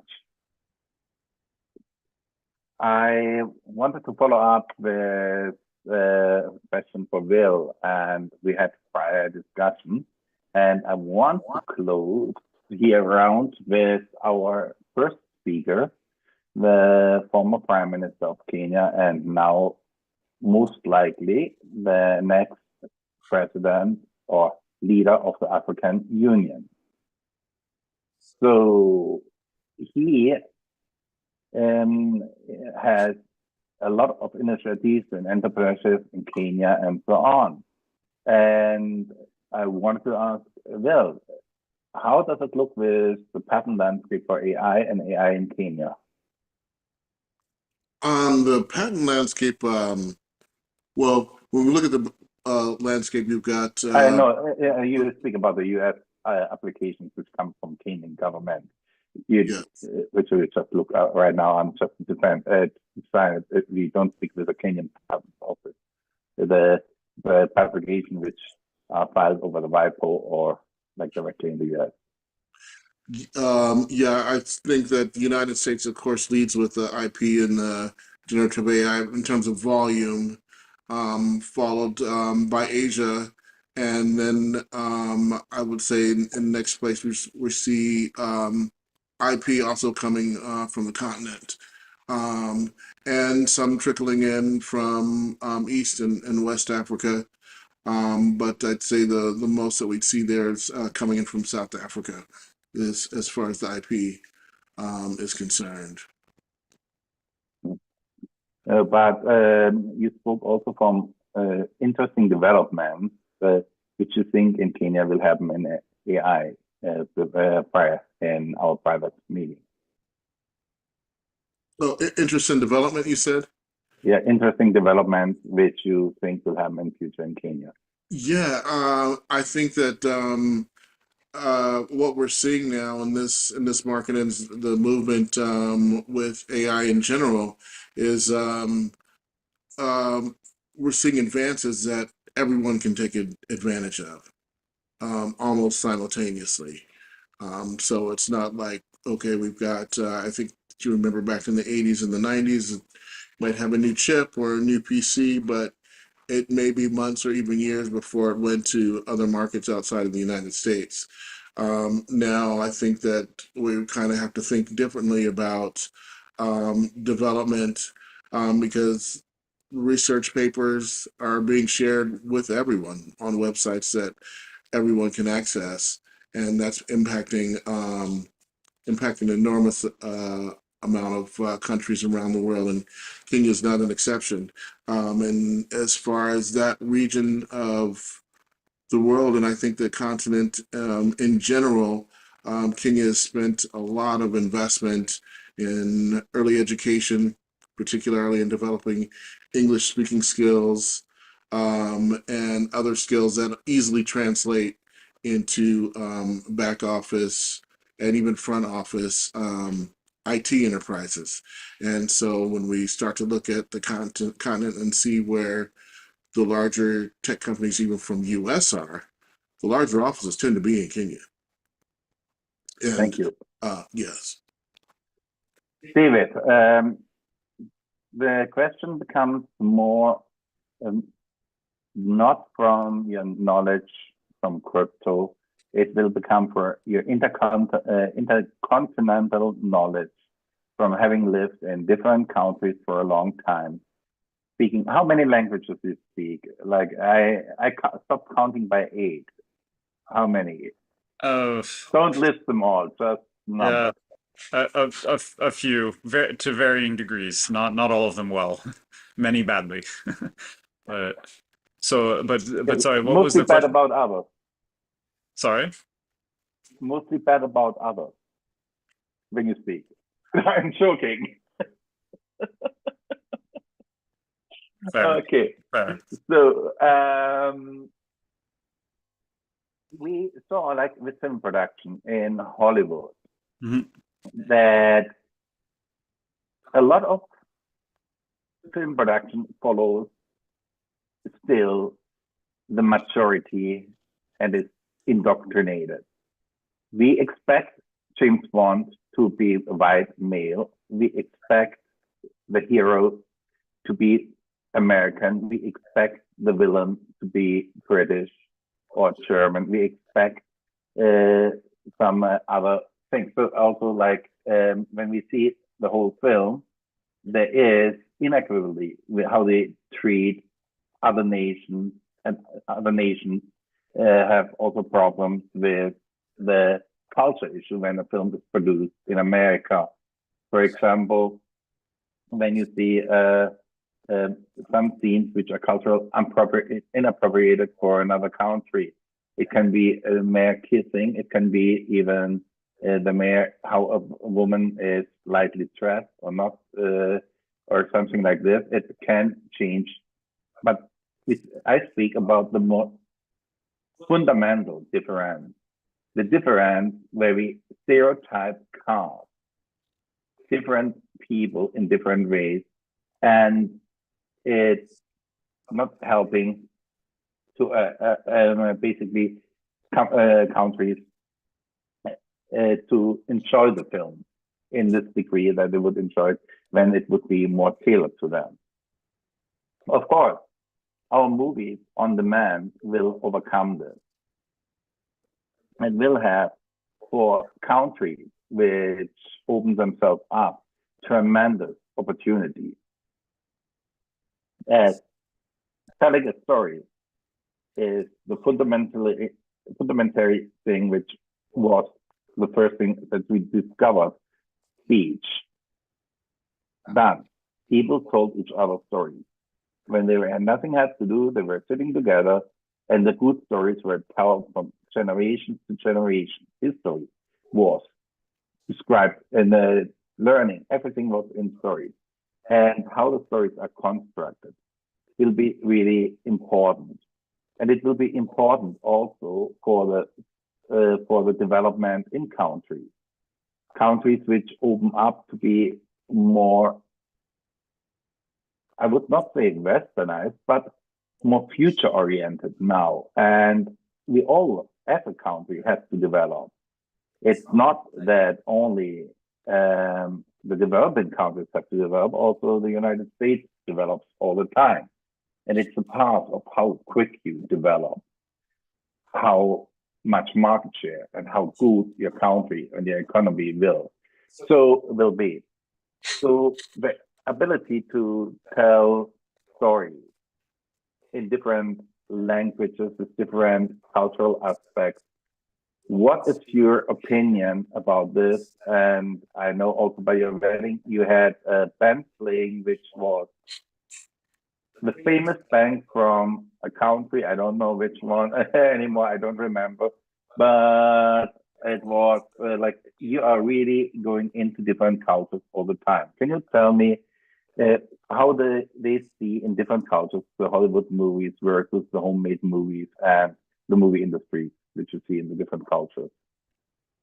Gosh, well, I mean, there's a lot to say there. I think zooming out to kind of broader social phenomena and trends, somewhat similar to what Will was saying here, is that there's really a broad opportunity that emerging technologies such as AI and blockchain can provide to basically underrepresented voices, be that people of maybe people beyond kind of the elite economic status, or people in developing countries, people from minority backgrounds, other underrepresented voices. So with that in mind, I think there's a lot of optimism that I've seen around the ability for artificial intelligence and blockchain and other emerging technologies to really help provide more access to basically provide more opportunities to a broader group of people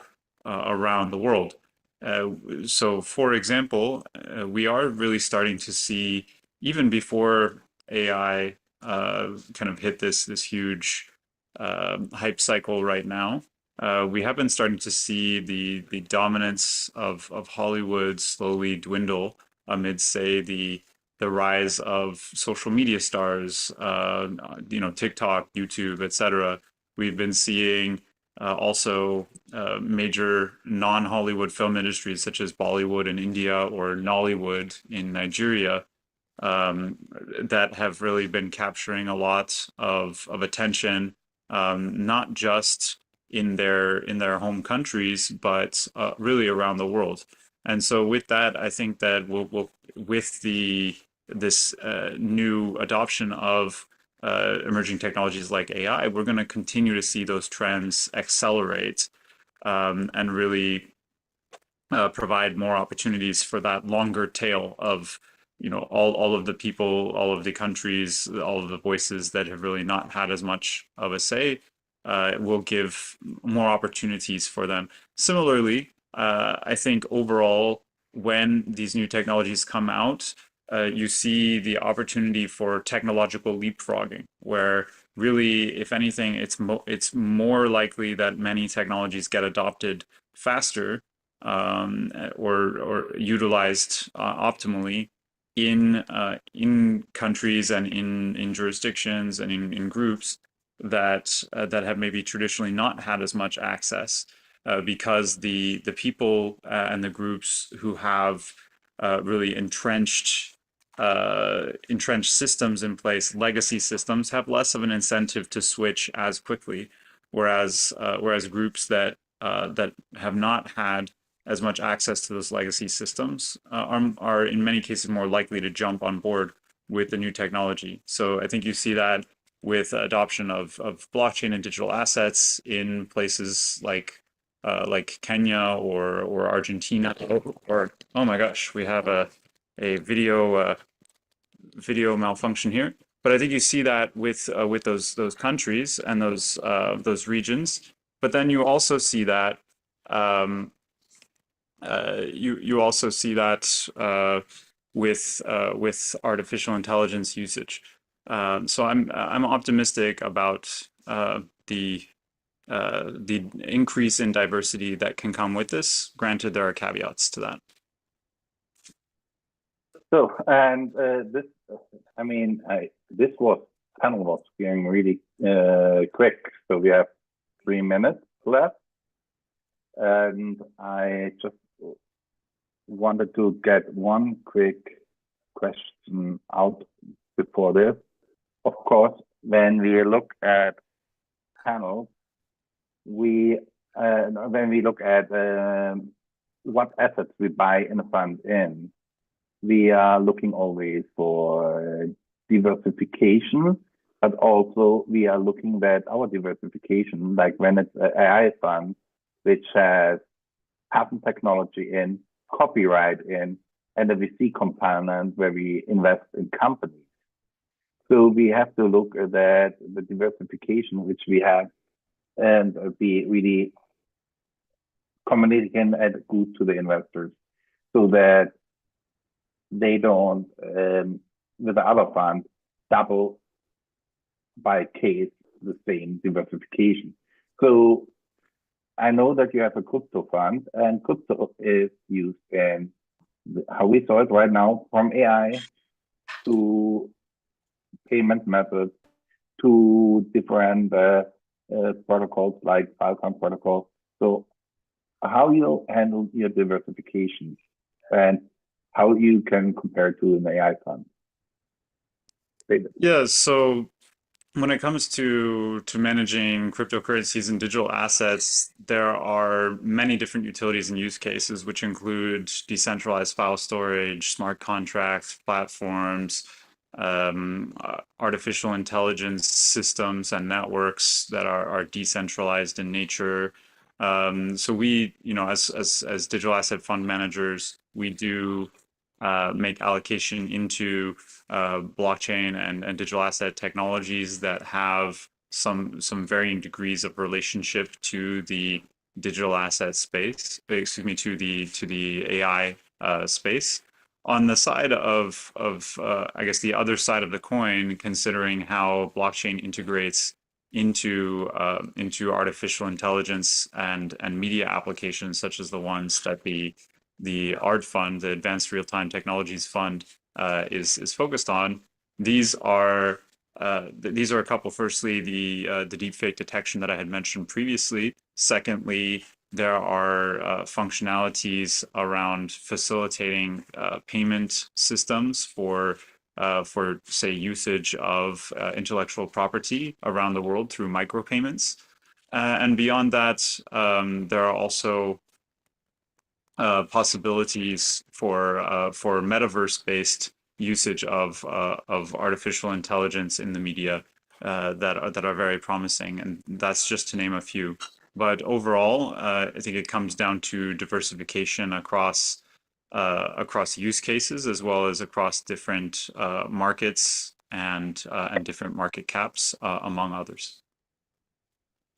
Okay, thank you. This concludes our panel about the future of AI, crypto, and blockchain, and offshore fund strategy. We have now a 30-minute break. Wait, 1 second. I believe the next panel is on yes, 3 blockchain o'clock. and digital assets, which should be right now, if I'm not mistaken. 3 o'clock. Ah, okay. Okay. So we will take a break right now, and we will be back right after the break. Thank you very much for all that. Thank you. Thank you for speaking. It was a pleasure, Will and David. It's always nice to have you at Digital Davos. Appreciate you hosting us.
Welcome to our next Digital Boost panel. I welcome David Doss, and we are still missing some speakers. The panel is the future of finance, crypto, blockchain, and offshore funds.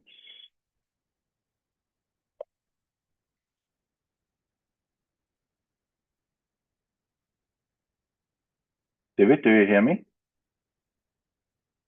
Yes, I can hear you.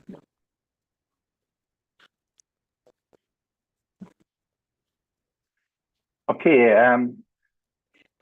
Hi, David. Can you present yourself? Yes, sorry, I had a bit of a audio issue there for a second.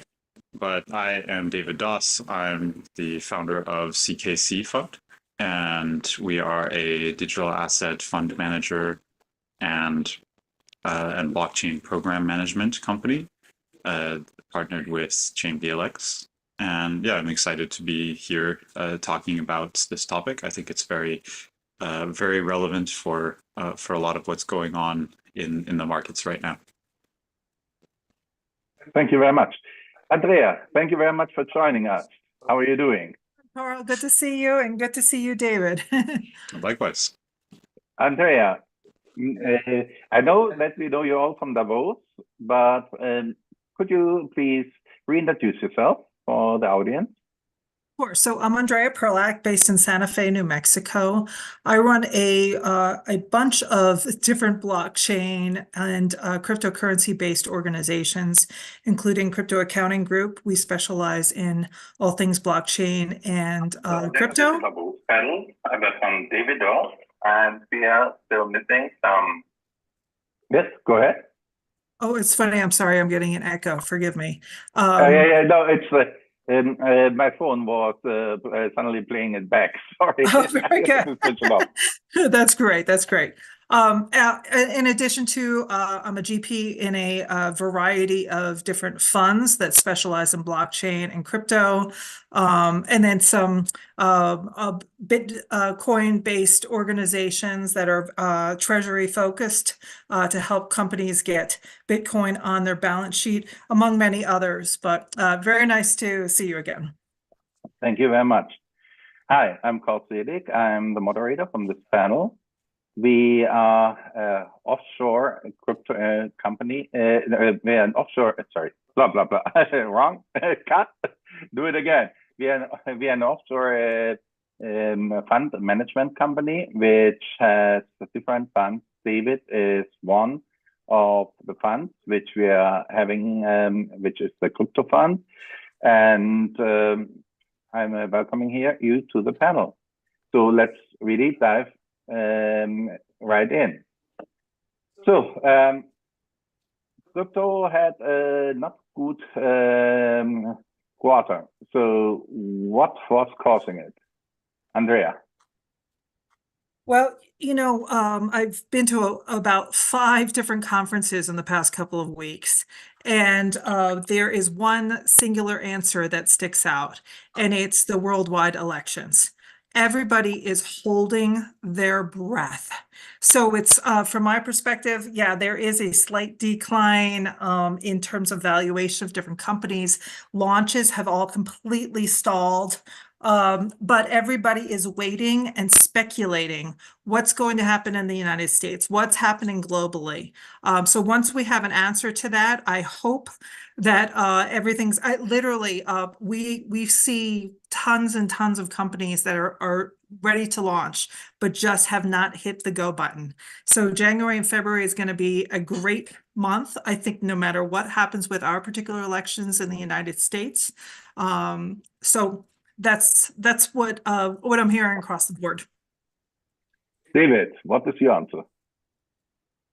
Well, I agree. I think that the elections do play a very pivotal role, and not just elections in the United States, but really around the world. There's really, I believe it was, I forget the exact statistic, but it's roughly half, if not more than half, of the world is undergoing elections during this year. So there's really, certainly a lot of people that are, looking to players like the United States as, some of the kind of, biggest kids on the block, so to speak. But really, also around the world, just a lot of uncertainty. And so when I think through what that could mean for digital asset investment, for example, for offshore fund investment, there are a couple of different considerations, regardless of one's political position.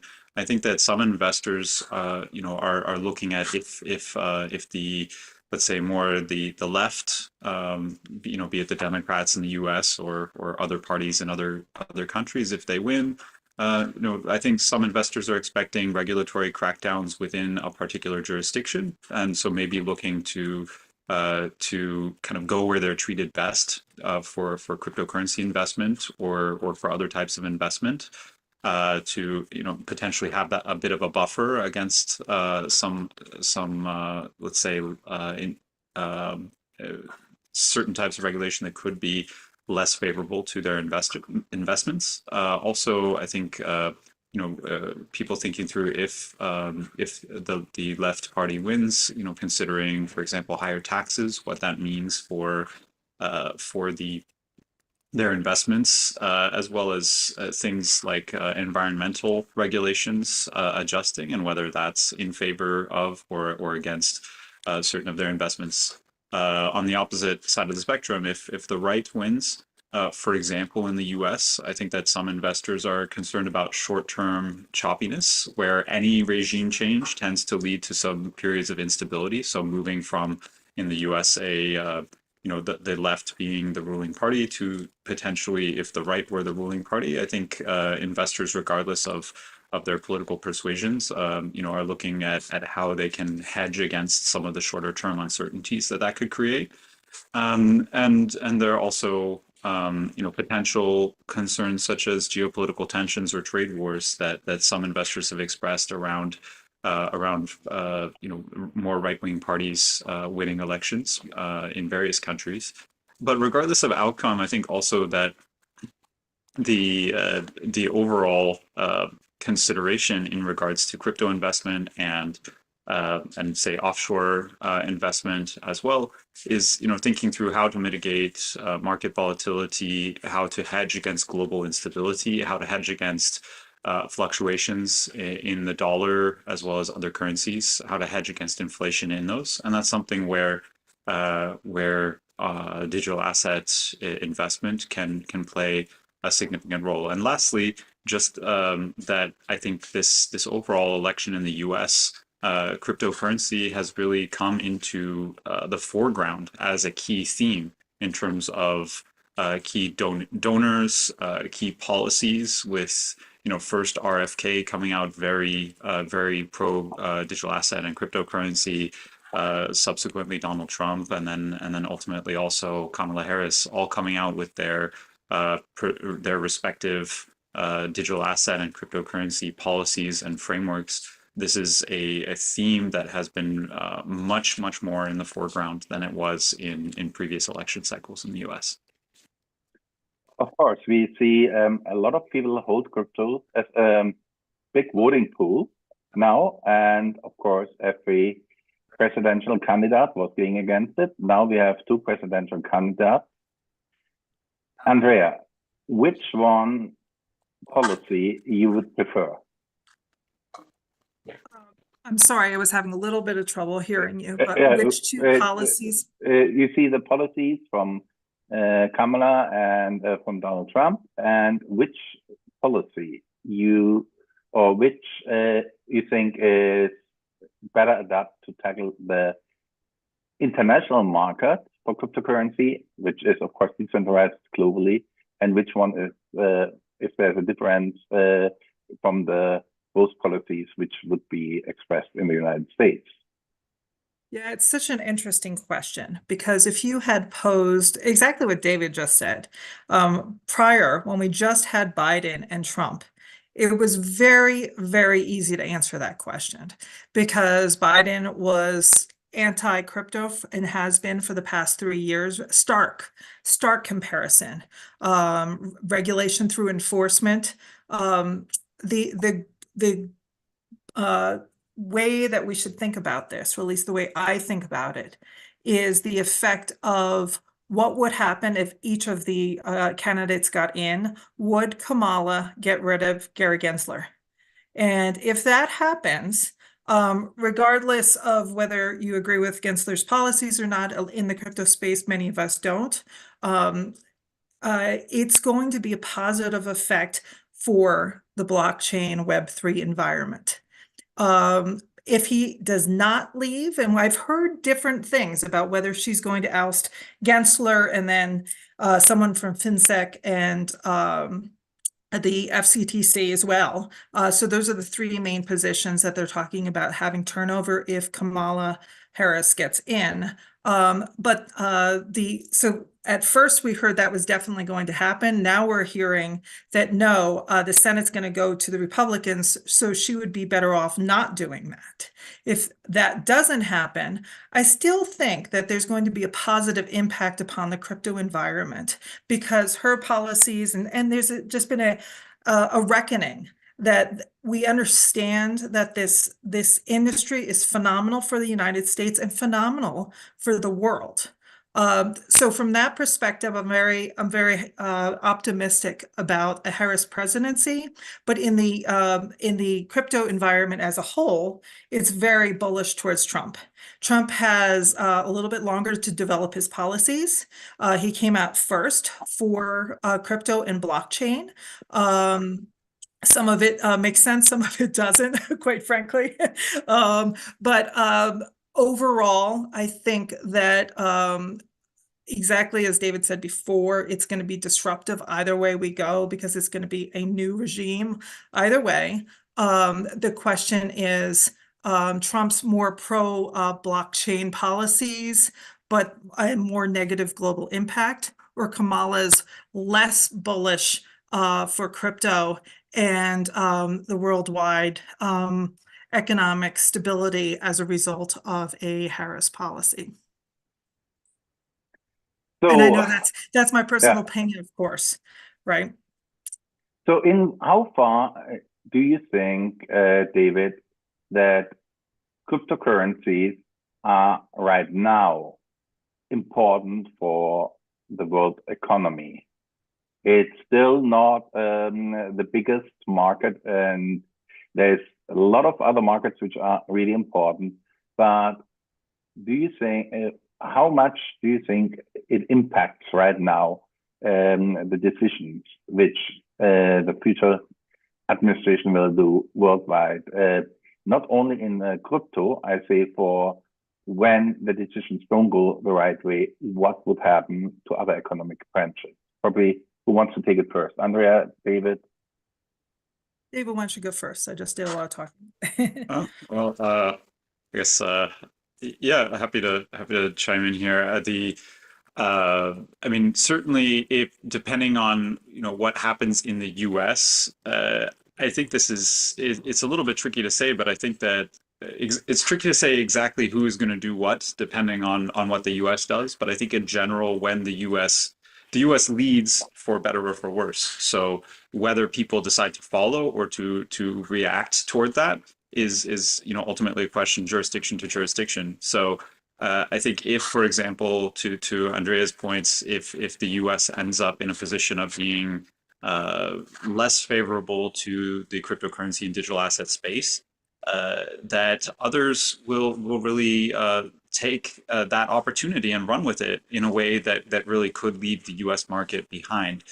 Really key players in the digital asset space, such as the Cayman Islands, the United Arab Emirates, Malta, Hong Kong, many others are making significant headway. And so ultimately, if the U.S. does come out with less favorable regulation, certainly some countries and jurisdictions will simply copy paste what the U.S. does. But others will say, will see this as an opportunity, and the capital and the investments will likely flow to those places that provide more opportunities. The other part of your question there, Carl, around the overall market capitalization and kind of the level of impact on the global market, this is ultimately, I mean, it remains to be seen. It's ultimately a snowball effect of positive or negative changes in different countries at different points in time.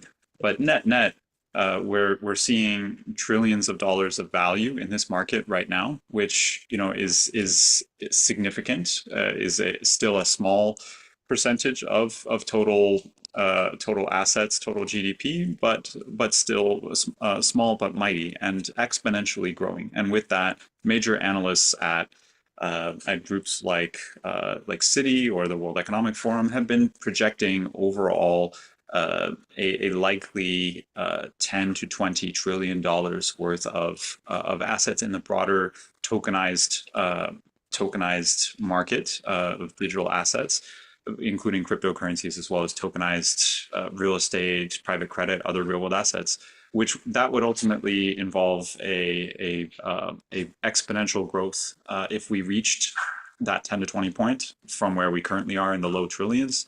That would involve exponential growth over the next few years. So ultimately, the forecasts generally are showing very strong growth. Exactly how exponential it is depends on these types of policies.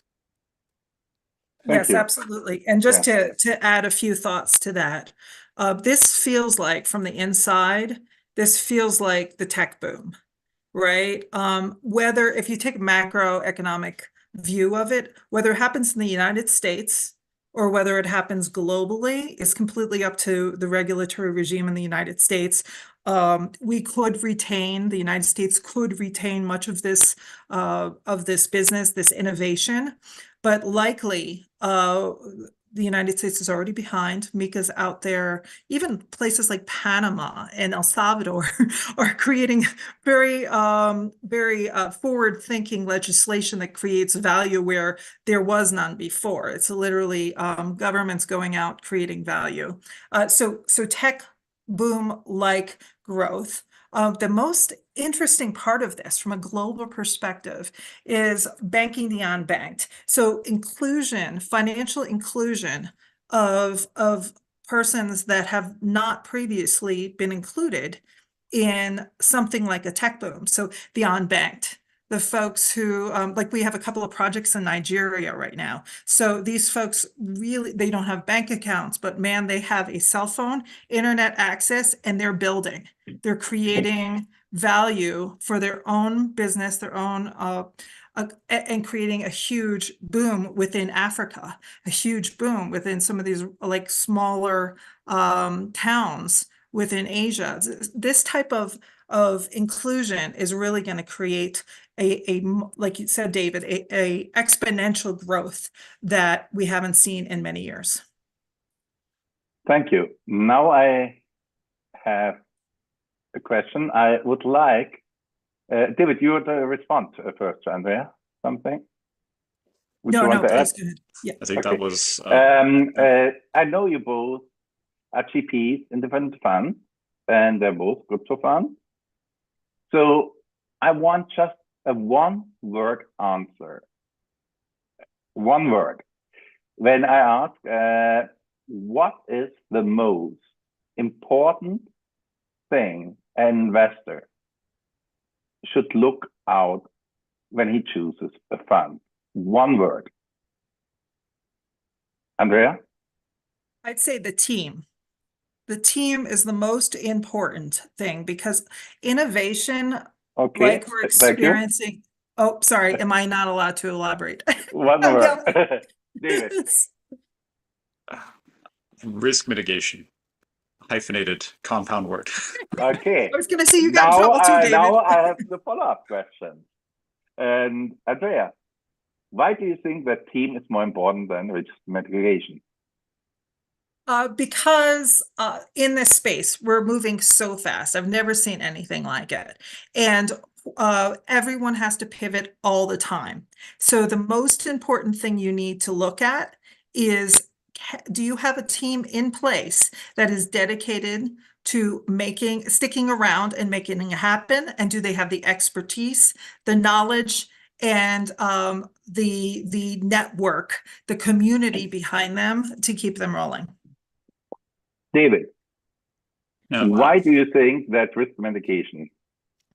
Well, firstly, just I mean, I had to say something different from Andrea, but I do just to keep things interesting, right? But I do very much agree with that point that it is a key factor with the team in any emerging market, emerging asset class, because this is not something where you can choose. There aren't that many players out there, and there aren't that many players with significant experience. So when you have a team that has 5 years of experience on average, 5 to 10, that's really about as good as it gets in a space that for all intents and purposes has really only been around for 10 or fewer years, right? So you're when going to a more established asset class such as equities or treasuries, you're maybe looking at an institution that has a 50-year track record. There is no 50-year track record for this. It's a question of problem solving, expertise, passion, stick-to-itiveness, these types of things. Because also in an emerging market, that what is going to drive the next cycle is not necessarily going to be what drove the last cycle. So it's more about the creative problem solving and the relationships than it is about having decades of track record. But with that said, on the reason why I said risk mitigation is that again, thinking through trends in emerging asset classes, when people invest into a new space, there is a lot of fear, but also a lot of greed that comes with it, and it can be very emotion-driven investing. It can be, in some cases, more akin to gambling, and so when looking at, say, teams that can help manage investments in emerging asset classes, I think looking at how that team is mitigating the various types of risk involved in investing is really important, because there are all sorts of people who are extremely intelligent, high IQ, super experienced, that can also still end up getting very badly burned in a new market that they're maybe not focused on all day, every day. I think one of my favorite examples is Sir Isaac Newton, who's probably one of the smartest people to ever lived, lost tens of millions of dollars in the railroad boom that happened, where like with the crypto boom or the AI boom, there were some great investments, there were some not so great investments, and then there were also some flat out scams. And someone as high IQ and high net worth as he still managed to end up down by not mitigating the risk and not working with the right teams. Thank you. So when we see now, you both have funds, and of course you both have great teams on the funds. This was of course clear, and also the risk mitigation. But now when we look at the investors, so seeing this, we know the team is great, this is great, so they have all their own investment strategy. But what you would say is right now the most what for the investor is what kind of funds he should look out when he looks for funds where he wants to diversify just crypto as a class in, and he's a traditional investor with stocks and bonds and some real estate, and he just decides to diversify now also in crypto, just a newcomer. So what aspect of a fund he should look at? Andrea? Yeah, it's another great question. What we're recommending investors consider is a fund that is well balanced. So some of my funds are really specific. For example, they do gaming in Asia, and they've done extremely well in that space. But you also want to think about infrastructure. That was another very popular area to concentrate for funds in the blockchain Web3 space. But right now, we're seeing vertical integration. DePIN is very widely invested in. There's a myriad of aspects And DeFi is another great area to invest in. But if the United States doesn't change its regulatory environment, then DeFi might be very, very sticky if the companies that you invest in don't go overseas. So you really want a wide range of investments within the asset class that is blockchain Web3, not just something very specific like infrastructure or gaming. David, I think you will agree with it. Then I had another question, or you want to add to it?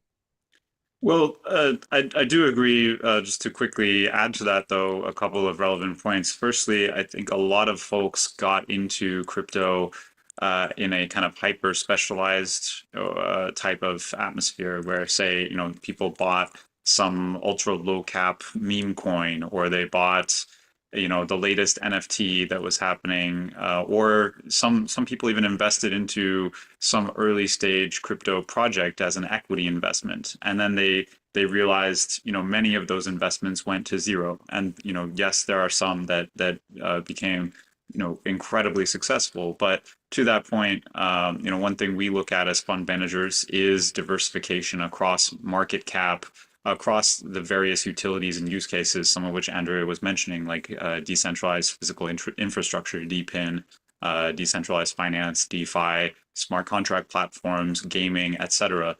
So we look to provide broad exposure, and we also look to provide something where it is liquid investments, but also investments that are targeted towards a multi-year time horizon, where it's great to have some liquidity, but also to focus on really having that time in the market. So it can really depend on the investor's goals and time horizons, but having a breadth, whether it be a fund that invests across the breadth, or perhaps investing into multiple projects or multiple funds across different use cases, that's something that we see a lot of investors preferring in this day and age. And may I just add one more thing, David, because that was, oh, sorry. You want to ask your last question, Carl? I'm sorry. No, please go ahead. A lot of folks, when they look to invest in a fund, they want to know how much trading you do. Are you invested in Bitcoin? Are you invested in ETH or Dogecoin or whatever? There is a balance of having some of that, and because we live and breathe in this space every day, we make pretty darn good investments in terms of which tokens you should invest in. But I would not recommend going with a fund that only does token investment, because they are going to be hopping into a meme coin that may not actually have a value that's attached to some real world asset or some real world value. Why didn't you let me ask the question?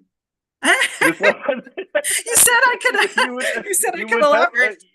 You would have answered this question right away, because the question was, because we are like this, was, where is the line for you where gambling starts on investing and stops in crypto?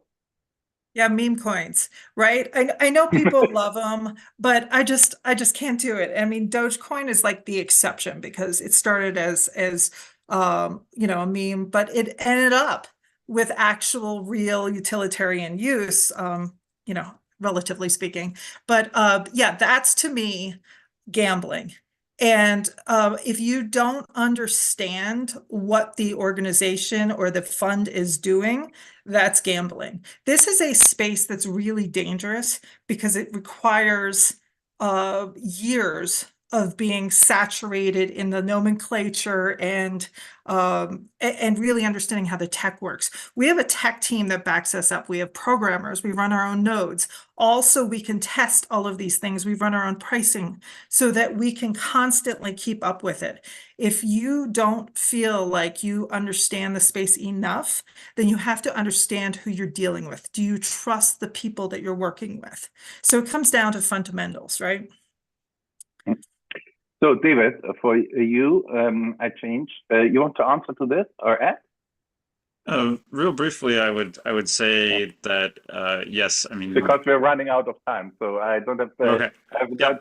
time for the I'll do last question. Please ask to this one. I'll try and do the 20-second version. So basically, yes, over allocating into ultra low cap or super volatile plays such as meme coins can be dangerous, especially when you're not constantly monitoring the market. I think Carl, at some point, you said something that resonated with me that in a previous conversation, anyone can play tennis, but not everyone can play tennis professionally. So you could buy a meme coin and then have your life go on and forget what's going on and then get totally wrecked. Or you could be, people that are showing up to crypto training, so to speak, all day, every day, rain or shine, and really kind of making it happen. The other part would be leverage and futures. These are things that are not inherently bad, but overuse of leverage in an already highly volatile market, overuse of high risk futures in a highly volatile emerging market where you don't know what you don't know can get extremely dangerous. And so looking at, say, if you look at funds with 100x leverage trading on high risk futures, they might have impressive returns last week, the week before, etc. But then very likely they could have a black swan event that could just totally wipe them out and leave investors with nothing. So that's another area where caution is recommended in most cases. Okay, so thank you both for your input, and it was always nice to have you, Andrea. Always nice to have you, David. And we have now our next panel. Okay, thank you very much. Talk to you soon. Good to see you both.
Hi, I would like to introduce Fred Douglas for Digital Davos.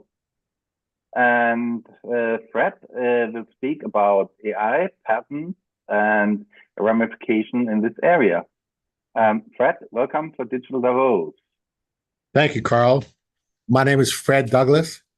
I'm a solo practitioner, patent attorney, been practicing for a little over 20 years, member of the California Bar, and registered with the U.S. Patent and Trademark Office, the registered patent attorney.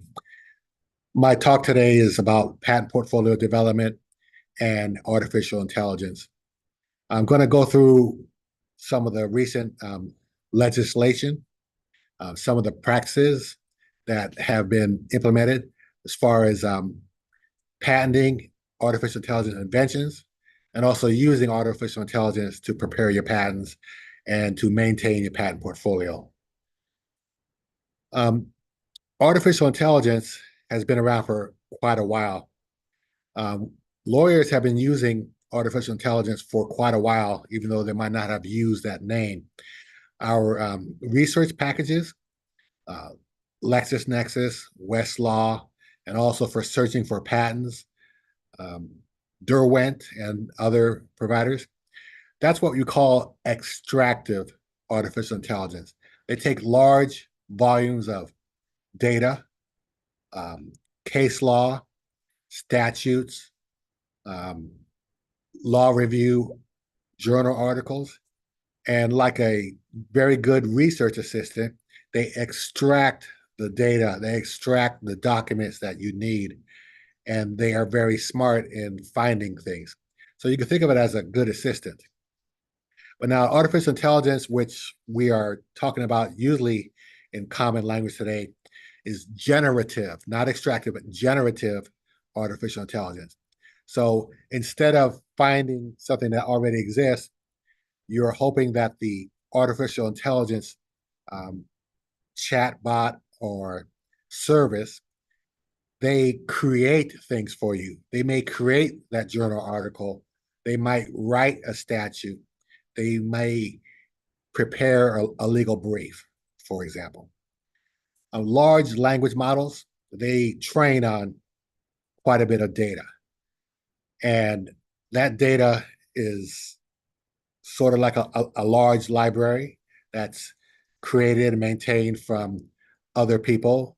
Some people consider it as borrowing information or data from other sources and putting it together into a new product.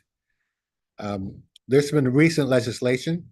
In Europe, they have the AI Act, European AI Act, that requires large language models to publicly share details on the content that they use to train their large language model so that the public can have an idea of what is going into the machine, what is going into the process.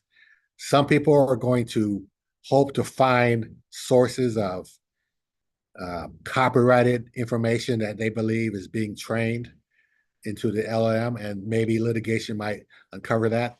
But for now, one thing we need to understand is the new laws, they don't have to go into specifics about what they use to train, but they're going to generally provide that information to the public. California has recently passed a similar law, Assembly Bill 2013. It's called a Generative AI Training Data Transparency Act. That requires a high-level summary of the data sets used to develop or service the large language models. That'll be effective January 1st, 2026. So for patent practitioners and other users, we're going to get an idea, do they have patent databases as part of their training set? Is there information in there that might be technology that is patented or not patented, and whether that will be something that's publicly available? I note that recently, within the last year or two, the company Samsung forbid their engineers from using AI tools that are using public data because they found a few engineers were using private company data and they put it into the large language models for doing their work.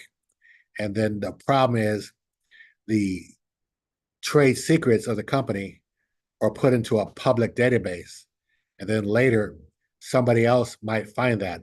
So there's a lot of concern about those issues. And we need to understand that legislation will perhaps help us to find those leaks in our disclosures. There's also another legislation, California Senate Bill 942. That one has a name. It's called the California Artificial Intelligence Transparency Act. Large AI providers like ChatGPT, for example, if they have 1 million monthly users, they must give an option for what they call a manifest disclosure, which is a visible and easily perceived indicator, a label, if you will, on any generated image, video, or audio content. So what they're saying is, if you use ChatGPT, for example, to create a photograph, a piece of artwork, or some audio or video, the user has the option for adding a label, which would indicate to the viewer or listener that it was created by artificial intelligence. And that's optional. But the California legislature now requires that the large AI providers provide that option. Now, there also is a mandatory labeling.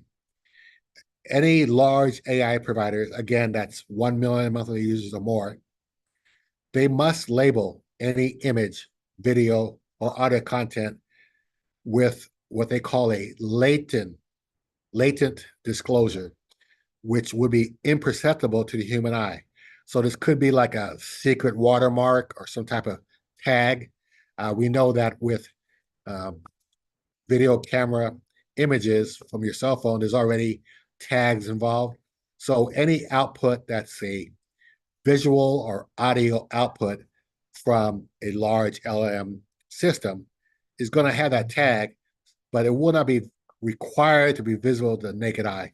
So any images, videos, or audio that you produce after January 1st, 2026 are going to be required to have a tag. So in the future, if there's a question about a product being produced by artificial intelligence, if they follow the law, there will be some type of way to identify that tag and to identify that image or that audio content or video content as produced by artificial intelligence. And just keep in mind that the law does not pertain to text. You can still prepare your midterm paper in college and not have a tag, so your professor won't be able to tell if you used by AI. But that is a law. It's effective January 1st, 2026. And also, all large AI providers must provide a free AI detection tool to allow users to detect and manifest or latent disclosures. So not only do they have to have these tags or these labels, but they're going to provide you with a tool so that you can independently verify the output there. I wanted to make sure that we understand as patent practitioners and people dealing with confidential information, we have to control what trade secrets and what confidential information are being used with artificial intelligence. If you have your employees or yourself put it into a publicly available large language model like ChatGPT, Gemini, Claude, things like that, you run the risk of somebody else training and using your data as part of the large pool of data. And if they come out with a similar invention that you have, and it came out of a ChatGPT request, a prompt, then you got a big problem because they all recreate your invention where you've done tons of work, and all they do is just do a basic, almost a Google search and come up with the same information. So aside from issues of confidentiality, to strengthen your patent portfolio, when you're going to use artificial intelligence to help you invent, help you prepare a patent application, there's no rule against that. Artificial intelligence, a machine cannot be an inventor by itself. A human person has to provide significant contribution to the invention. But you can use artificial intelligence as a tool to help you come up with the invention. So, like I said, the human must significantly contribute to the conception of invention. So when you're using artificial intelligence, you might first make sure you look at the terms and services of the service you're using. If you look at, for example, Claude, they will give you an option that the data that you input into the prompts can be not available to the public.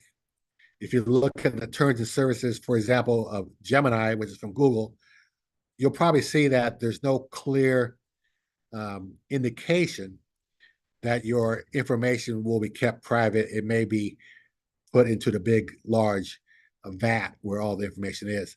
So first, check to make sure that you are not exposing your confidential information about your proposed invention to the public. I do note that ChatGPT, at least the latest model, you have the option of erasing your data after you're done using it, so that it is not available to others. Now, assuming that you've already resolved information of public disclosure, or if you're one of the fortunate people to use artificial intelligence system that is, you roll your own, you have your own in-house system that is not available to or share with the public, you start to think skillfully, how are you going to prepare your patent application. How are you going to help invent a new product or a new service or a new method? So when you go to your Chat GPT prompt, your Claude or Gemini or other prompt, you want to be specific and narrow, and you want to work collaboratively with artificial intelligence. You don't want to just give it a broad mandate as if it's some type of butler or service person to you. For example, you should not put into a ChatGPT question box, please design an underwater bagel toaster. You do that, if artificial intelligence is able to produce a design for underwater bagel toaster, well, congratulations, you have a new invention, but ChatGPT invented it, not you. There's no significant human input. So let's go back to our example.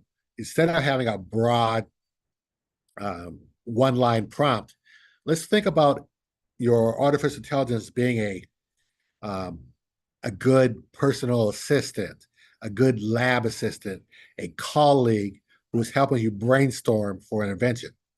So you talk to the human person, you say, hey, I want to create an underwater bagel toaster. Well, your human colleague or your human assistant, they're going to ask questions. Why have an underwater bagel toaster?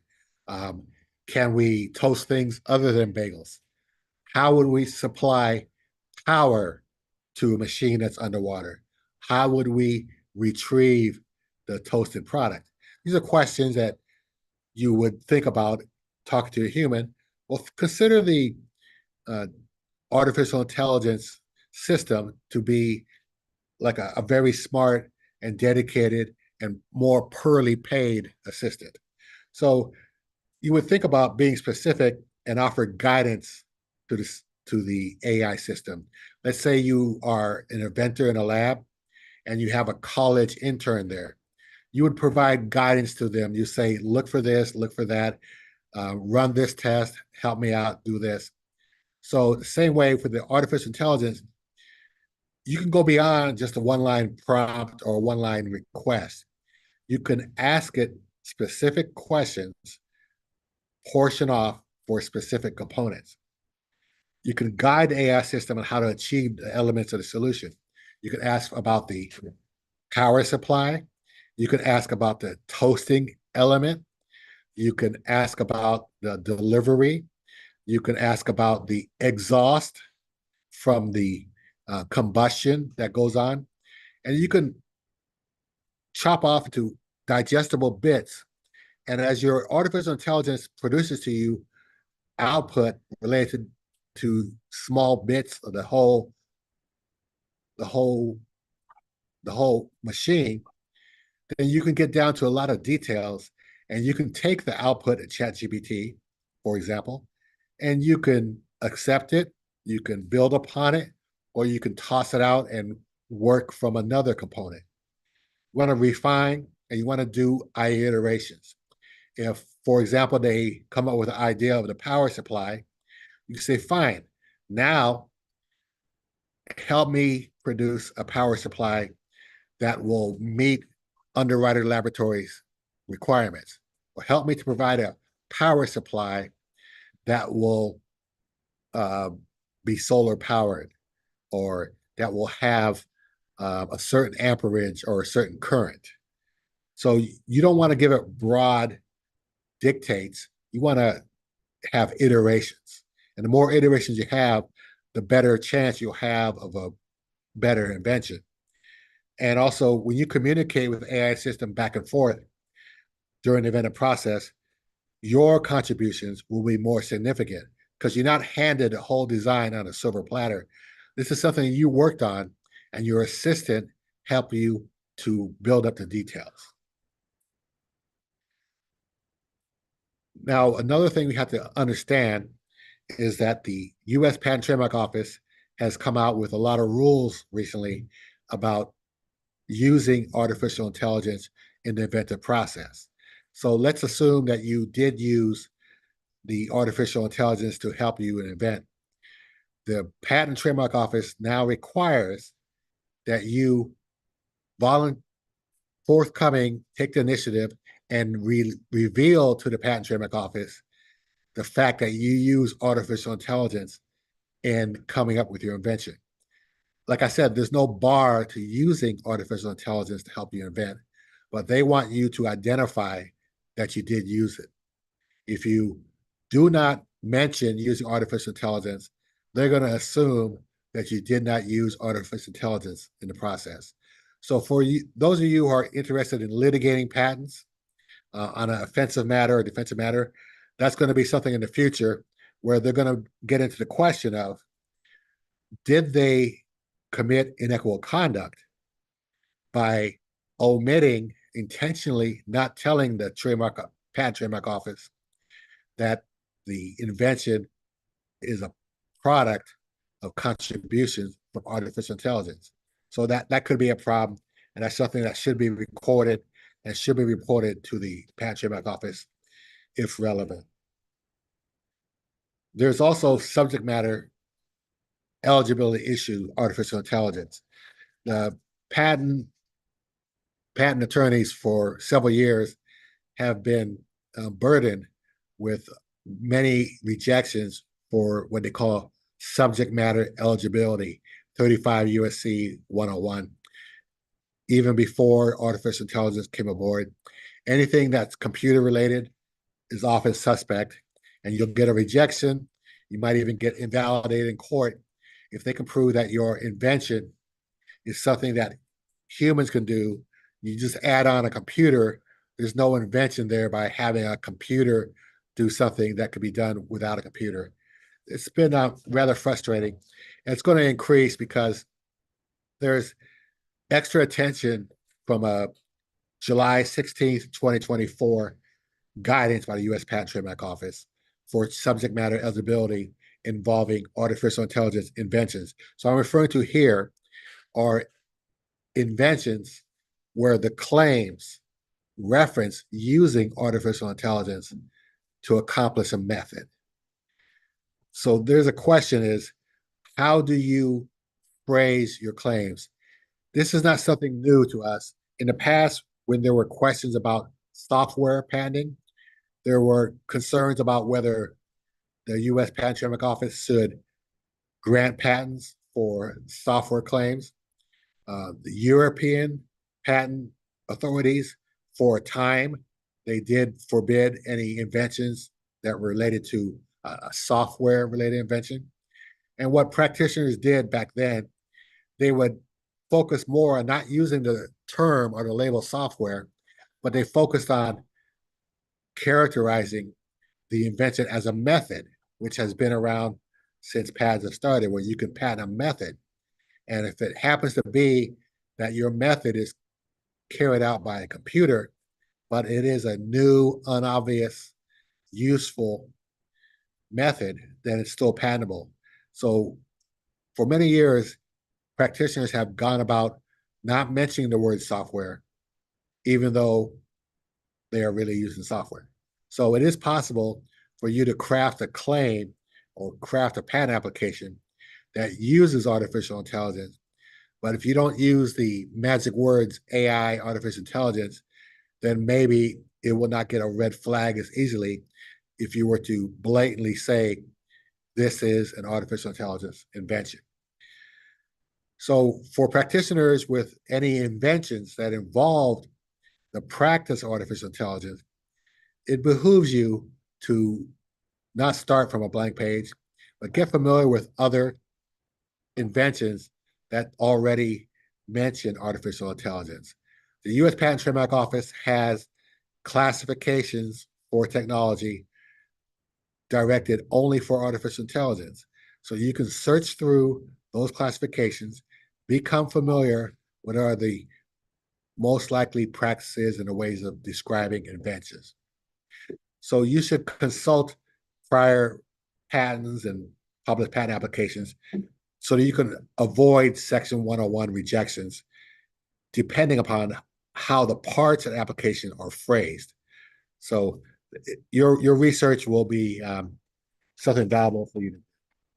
and also discuss with colleagues who've already done such patents. That'll be quite helpful. Also on inventorship, you should identify any AI generated subject matter that might end up in a patent application. You might have more than one inventor. You might be with the same company. You might be in a different geographical location. You want to make sure that you understand if there's any part of the invention that was created with artificial intelligence, that you note that.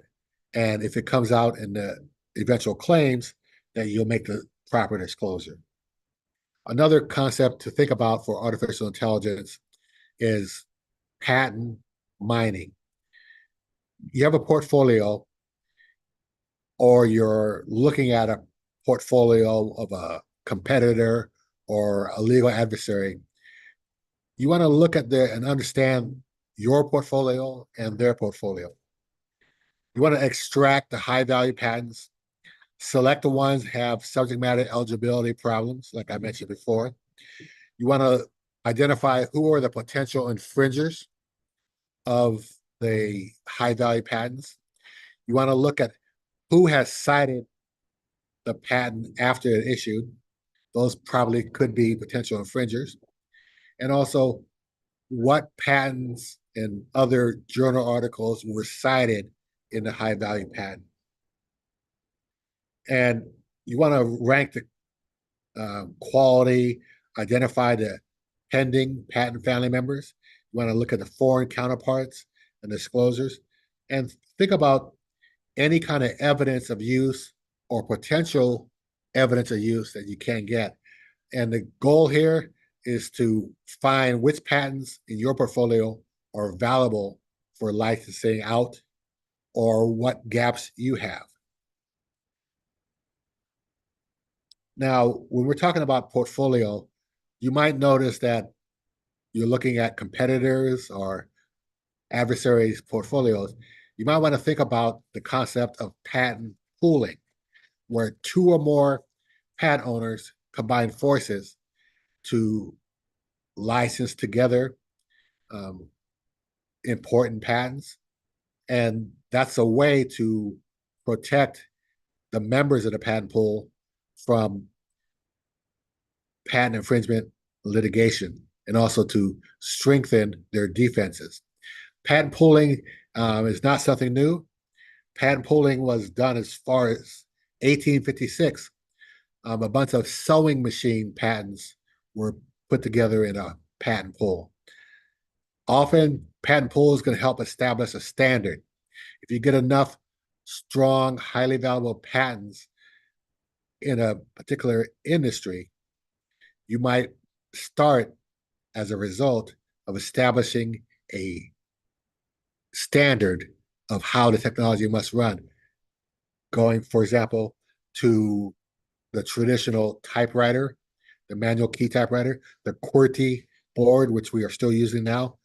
People had to have adopted that, and more than one person had agreed to adopt that format. And so with your artificial intelligence or other types of patents in a patent pool, the same can be accomplished. Patent pools often are used for emerging industries. You develop complementary products and services, and you can find out which patents are essential and valuable, and you can give privilege to certain members of the patent pool where they can probably license the patent from another member at hopefully a discounted rate, and that discounted rate will be honored by the other members.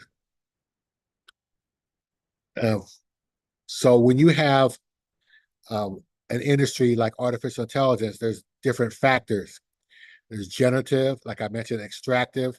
There are audio, video, text, and there's other implementations. You might want to think about that just because you have a broad category of a technology, do not overlook any complementary features. Let's take the smartphone, for example. In the past, people looked at the smartphone, they looked at it as a brand new technology, but there's more patents than just smartphone patents, because they use communication, storing of data, the camera, still pictures, video pictures, the processing, web browsing, email, and other features. So the technology grows and there's more branches put on the main tree. So you should look for that for patent pooling. And also regarding the office action responses, you also should look at prior work by other patent attorneys for anything to do with artificial intelligence. We should expect quite a bit of rejections for artificial intelligence inventions regarding the subject matter eligibility 35 USC 101 concerns.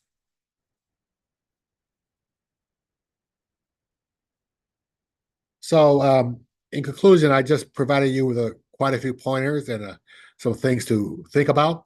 Recent legislation, patent portfolio concerns, and also prosecuting your patent, crafting the application, crafting the claims, litigation, safeguard of confidential information, trade secrets, and also ways to mine your patent portfolio to get intelligence on the portfolios from other individuals.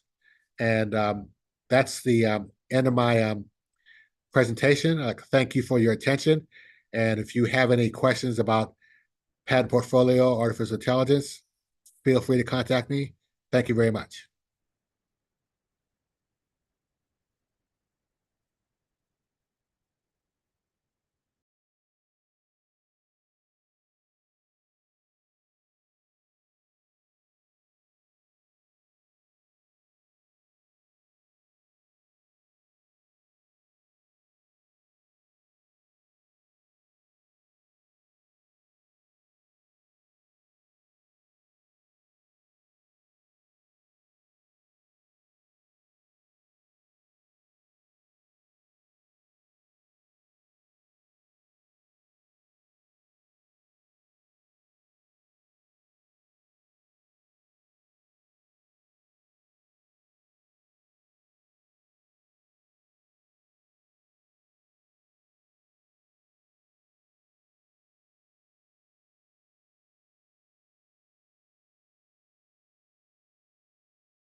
We are on a short break. We'll be back at 4:30 for our next panel.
Hi, everyone. Our next panel will be starting momentarily.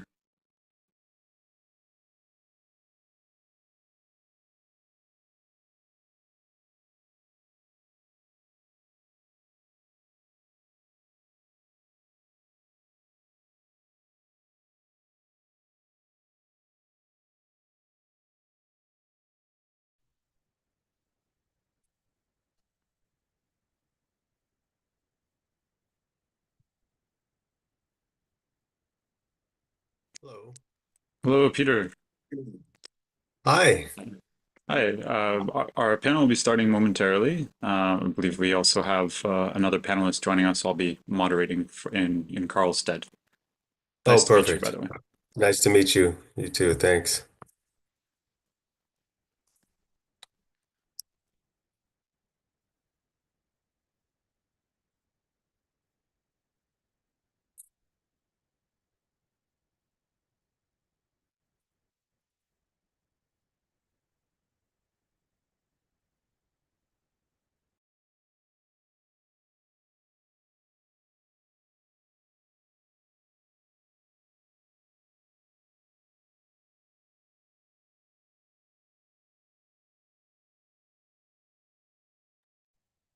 One second. I'm going to close the door here. This one's.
Okay, well, our other panelist plans to be joining momentarily, but while we have her join us, can go ahead and can kick things off here.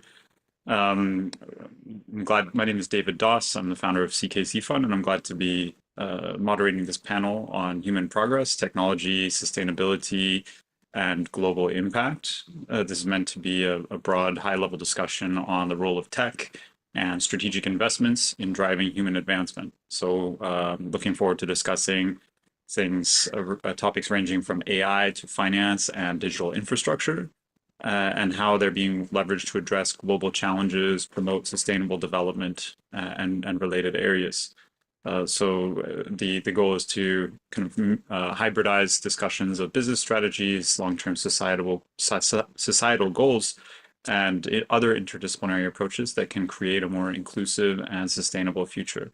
So with that, Peter, welcome to this panel of Digital Davos.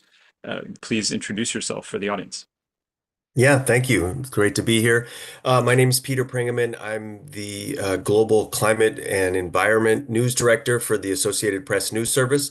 I run a team of about 30 people around the world, covering many, many aspects of climate change. It's a very wide umbrella, as I think we all know by now. And so a lot of the topics that we cover cross into some of the things that that you talked about, of finance, of sustainability, AI, some, and so it's just great to be here and talk about some of these issues. Wonderful, wonderful. And I guess was always told to maybe introduce myself last so that, everyone go on. But while we're waiting for other panelists, I'll just give a little bit of background on myself as well. So I'm David Doss. My background is primarily in technology and innovation, and I've focused on emerging technologies, including blockchain, artificial intelligence, and other related areas. Specifically, most focused for many years now on the blockchain and digital assets space, and so particularly in this discussion, interested in the role of blockchain along with other emerging technologies in catalyzing this societal change and a more sustainable future. So with that, if we can perhaps start off here with with our first question. Peter, what are your thoughts on the question of climate and technology? Specifically, how do you see emerging tech such as AI or the Internet of Things helping combat climate change? Yeah, I think tech is really central to combating climate change, on just lots of levels, trying to make technologies better that we already have and already deployed at scale, whether it's solar or wind, geothermal, um, and then also technology in nuclear. Today we did a story about Amazon announcing that they're going to invest quite a bit of money in small reactors for nuclear, and this comes after Google did the same thing a couple days ago. And really the push here is that because of AI and because of electricity needs for AI and data centers, some of the companies that are really at the forefront of sustainability are trying to find more sources of clean electricity. And so that's one of the reasons that they're looking into nuclear. So from that standpoint, I think tech has a big role to play. And then also when it comes to finance and just a lot of the innovations around AI that may really help us combat pieces of climate change. I mean, I don't want to overstate it. I think AI is in its early stages. I think there are some amazing things that it can do that can help scientists better understand climate models. Can figure out ways to make aviation cleaner and all kinds of things. But at the same time, AI takes a lot of electricity, and so that's the flip side of it, and that's pushing companies to to really invest in cleaner sources of electricity. So it's kind of a broad answer, but there's a lot there that's really important. No, that's certainly a lot to tackle on this overall topic here. And we have with that our other panelist Tess joining us. But while she's joining, perhaps just piggybacking on that, Peter, if as I understand correctly, or if I understand correctly, your background is in journalism. What are your thoughts on how this topic relates to the field of journalism? AI or big tech or All of the above. all, All of the above. all of the above. Yeah. Yeah. Yeah, no, I mean, I think all have an important role in journalism, and I think journalism has an important role, in these areas as well. I think that AI, like for a lot of industries, presents opportunities to help journalists do their job better. To be able to look at, several things and scan them very quickly. For a number of years, a lot of companies have already, been using AI to do very basic stories of like sports games and things like that. AI is also really useful to be able to follow, say, like school board meetings, things that take like lots of time. Those can be recorded, those can be analyzed, and AI can help journalists like look at things very quickly. So I think AI tools really present a lot of opportunities for journalism. But as everything has happened in journalism in the last 20 or 30 years, it also potential for disruption, right? And I think that's something that journalists and certainly companies are looking closely at and learning as we go. Makes sense. Tess, welcome. Thank you for joining us. Thank you. Thank you for having me. Well, if you wouldn't mind, please introduce yourself to the audience as well. Sure. Thank you. I'm Tess Howe, founder of Tess Ventures. We are a Silicon Valley VC fund. We've been investing across in deep technology for the last 10, 12 years. We are a team of 10. We do invest globally, and we are sector agnostic, stage agnostic. Mainly our thesis is invest in disruptive founders, and these disruptive founders can show up in, our path at any time. So we are based in the Valley because I spent about 2 years at Stanford, 2011, 2013, where I feel it was one of the most entrepreneurial time. Some amazing companies came out of the time that I was there, such as DoorDash, such as Robinhood. There were undergrads there. And a lot of other deep tech enterprise companies. So we've been investing in AI from the very onset when it was called natural language processing, machine learning, and it was not as cool. But I think, we've been very active because we're all founders, myself included, who started startups in our earlier years in university. And then fortunately, through hard work, it was acquired. Then we spent time at Stanford or the different schools. So from there, what we thought was, how can we add value and think about what will happen in the future? And, hoping to, kind of think through that vision. And we've been very fortunate. At this point, we probably have about 300 investments, and a lot of them are across AI, enterprise, SaaS, fintech, and blockchain is a huge component because we love the open source, we love the globalization, the decentralization aspect, and we backed companies such as some of them already went to IPO, and some of them, like Nubank, that's a great fintech company that is in LATAM.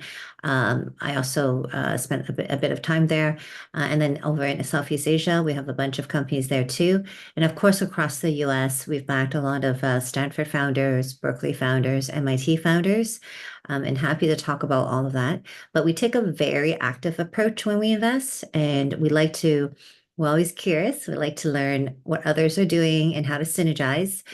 We do believe in being, very hands-on with the founders and be there when they need that and help them scale up. So we've also done, mid-stage and late-stage investing. We invest in equity, and we also have done investments that also have token utility. Wonderful. Well, yeah, glad for you to be joining us. And so on this topic of human progress, technology, sustainability, and global impact, just looking through a question for both of you, starting with Tess, would be on the global side of things, how you see, say, different technologies or different opportunities in different parts of the world or certain places leading or following. I know, Tess, you and I met in Saudi Arabia. And then Peter, from looking at your resume, you and I studied at the same Arabic school in Morocco. So we have two very globally minded folks here. Would be interested to hear your thoughts on that aspect of this topic. Yeah, that's a very good question. Globalization is one of my most favorite topic. I think that's because I was born and raised in Toronto, Canada, and that was such an immigrant focused country. So, we've been always surrounded by different cultures. And my parents, my grandparents, we embrace that.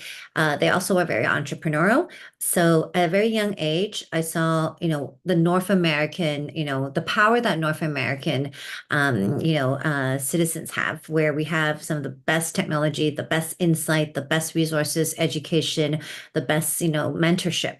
Now, I also saw, very quickly at the young age, our very first startup was a early version of an Alibaba, which is cross-border. We were very fortunate. We were able to hire a lot of the Walu engineering talent, and they built BlackBerry Research in Motion. So that itself gave us, I think, a very, I would say 10, 20, 30-year view. Of course, along the way, a lot of things changed in the market, but we always stay very vigilant. Now, to the point of globalization, I think we saw that China was up and coming at that time, and that was very important to recognize that. And then from those years, I would say those were the early years before 1997, the handover, and then after that, they also have become, even amassed more power. Now, from there, I would say after I spent time at Stanford, which was 2011 to 2013, those 2 years, I recognized the future and the next big opportunity. Along with my team, we thought it would be Southeast Asia. I also felt Latin America was also very important, and I spent a bunch of time in Chile, in Argentina, and really wanted to learn more and build that ecosystem of relationships. But I guess Southeast Asia, Indonesia, Jakarta, I had more friends there, and they were all on the business side, especially on the venture capital side. So I added value to them, and they also gave me tremendous insight as to what would happen in Southeast Asia. And a lot of that had to do what might happen with China. So China also needs to, invest in Southeast Asia, to also hedge and also synergize. So I feel, those were the years that Southeast Asia, had the rise and the early days of all the different unicorns starting that happened in US, that happened in Europe. Now, the next part that I thought, was interesting, obviously, COVID hit. And COVID changed everything for everyone around the world. And in those 2 years, definitely recognized the value of the future of work and kind of remote workforces and the technology around that, and also the social aspects of it.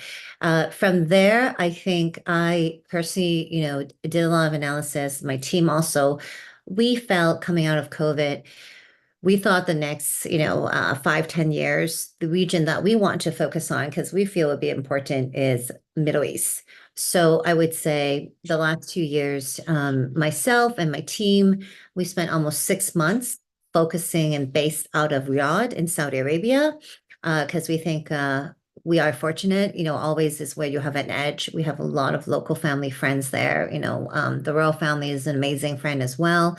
And we, thought everything that was happening in UAE, Dubai, that already has happened. And a lot of, international folks are in UAE and Dubai. Where we personally, especially myself, thought was very interesting is I was intrigued with the cultural aspect in Saudi Arabia, how they were able to preserve culture, but also with their resources and the new leader and the leadership, it has really empowered a lot of I would say opportunities, and also especially female empowerment. So I thought the change was now, and it was extremely exciting to be at the cusp of where old will meet new and the digital transformation.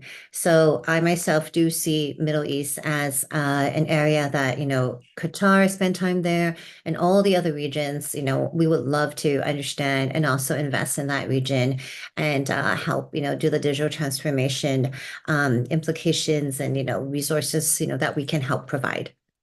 Wonderful. Oh, thank you, Tess. Peter, over to you.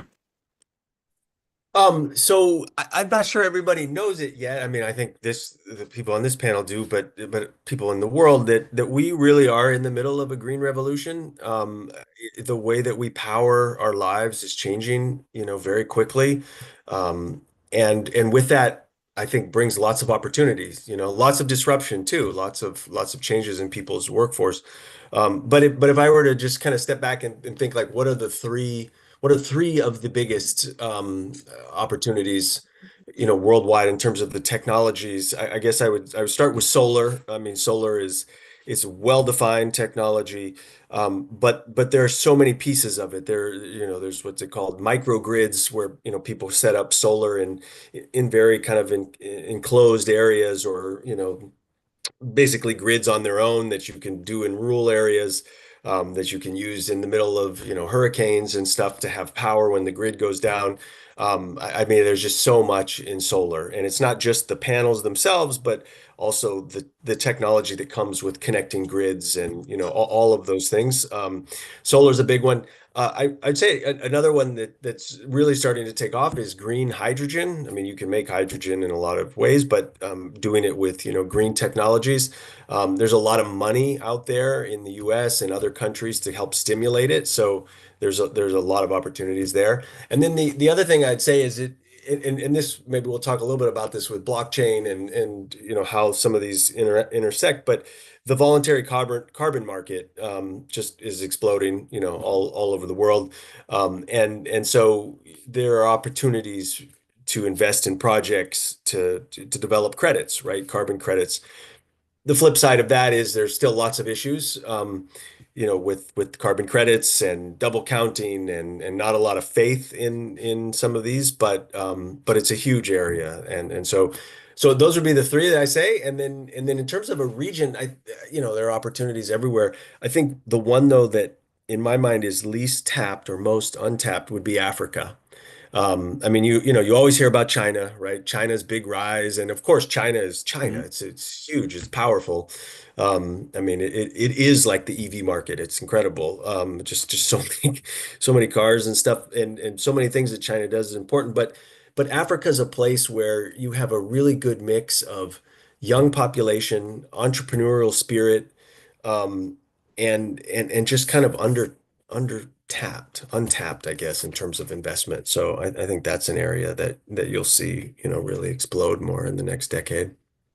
Makes sense. So yeah, many people are referring to Africa as the final frontier of sorts in terms of upcoming developments and related areas. But so to your point, Peter, on the question of green energy, electricity, power, I think that's a good segue into this basically the role of synergies between these emerging technologies. So for one thing, if we're looking at say AI or cryptocurrency, digital assets, what both have in common is that they are fairly power hungry or power needy, so to speak. But also that a lot of the developments in terms of AI rendering, as well as blockchain, digital asset mining, and then related areas are relying on green energy. So I think that brings up a larger synergistic topic here of where do you see AI, blockchain, and green energy really kind of working with each other? Where do you see them working perhaps more against each other? Let's start with Tess. Excellent. Yeah. Thank you. I personally feel AI and blockchain have tremendous potential to revolutionize global challenges such as healthcare and education. And I think AI can help diagnose diseases more accurately and deliver personalized treatment plans. I myself have seen, friends starting startups that have helped the process of, even helping patients that are diagnosed with cancer, how to how to pick the right treatment. And I think that is absolutely game changer for individuals that are going through such serious diseases, and that itself really will have a huge implication on society, just because then healthcare and the care that they can get will improve, especially with the rise of cancer and other diseases. So I think making healthcare more accessible and efficient, blockchain technology can be used to ensure data management and the transparency. This provides a seamless way to verify educational credentials and educational certifications. Together, I think this can democratize access to quality services, which will then, bridge gaps in underserved regions. And to, Peter's point, just to add on, I do believe, like he said, Africa is, a tremendous opportunity. We also have diversified a few investment in that area. I personally have not had the opportunity to visit the region, but 100%, it's extremely, intriguing. And I think with AI and blockchain, it allows for, the democratization of the global world so that not just the first world countries can have access, and there is a profound shift in wealth for those who can tap into how to empower themselves with AI or with blockchain. Makes sense. Peter, anything to add? Yeah, I'd pick up a little bit on some of the things that Tess was saying. I think the area you had said, where can they work together, where they kind of work against each other. I would say like the potential is the same for both. I mean, the big area of working against, let's say, climate is in blockchain and AI is just the energy consumption that you mentioned, right? I mean, there's just so much. And that has a price. But at the same time, I've seen some of these companies, particularly with mining, with cryptocurrencies, want to solve this problem so badly that they figure out green energy sources. So it's like, and they do that in ways and faster than more traditional companies that are saying, boy, we need to, we need to make our power cleaner. So I think the opportunity is there for a number of these companies because they're not going to let, I think in many cases, that be a barrier, right? It's like if we need to have clean energy to do this, we're going to find clean energy to do this, and that can stimulate, I think, more development. And then I guess I would just say one other thing where they could work together. Tess talked about AI and blockchain revolutionizing healthcare and stuff. I totally agree. I think both have an opportunity to help combat climate change, as we talked about before, and even in specific things like the voluntary carbon market. I think like blockchain eventually. There's a lot that needs to be solved with carbon credits, but I think blockchain eventually can help with the problem of double counting. When it comes to credits and stuff, that technology can be really helpful. Right. So tokenized carbon credits, for those who may not be kind of up to speed on that topic, is gaining some real traction, both in terms of kind of official markets for large corporations, as well as for more unofficial or retail markets of folks who want to invest into the future, even if they're not compulsory purchases, as in the case of corporations. I think both are becoming very, very relevant. And I think what both of you are mentioning also answers to an extent one of the other topics, which is sustainable investment, that let's say with something like blockchain and green energy, really potential to better balance profitability and sustainability is to some degree baked into some of these emerging technologies, where as much as say Bitcoin mining, for one thing, is often touted as very energy inefficient. By other metrics, it actually could be considered extremely energy efficient in the sense of using mostly green energy, given that is lower cost or overall more reliable than other power sources. As well as also using energy that might not otherwise be used. A lot of mining entrepreneurs say accessing off-gassing that would otherwise be polluting the atmosphere, or accessing excess atomic energy. You can't just flip a switch and turn a power plant on and off. So there's a lot of atomic energy that actually goes to waste. So these types of synergies, I think, will continue to develop. Overall, in terms of the interdisciplinary collaboration theme, where do you both see the role of nonprofits versus for-profits, as well as the role of government? We're in a year where I believe it's more than half the world is going through elections, and emerging technologies, including environmental regulation, digital asset regulation, AI have been really at the forefront of a lot of public political discourse. Peter, let's start with you. I think all three of those, governments, nonprofits, and for-profit, have, big roles in all of this. Next month there is the Conference of Parties, COP29, the big UN climate conference in Azerbaijan. And I mention it because the whole focus of it is really like climate finance. And basically, how do you pay for this massive energy transition, particularly for developing countries? And and everybody has a role there, I think. Maybe 5 years ago, people would have said, well, the governments need to, really pay for a lot of this stuff, in one form or another through development banks or whatever.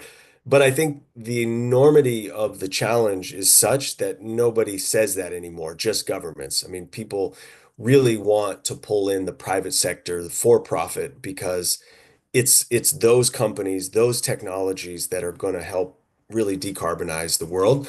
And then I think nonprofits also really have a role in identifying groups, identifying, people who are really doing things to decarbonize, who are finding solutions.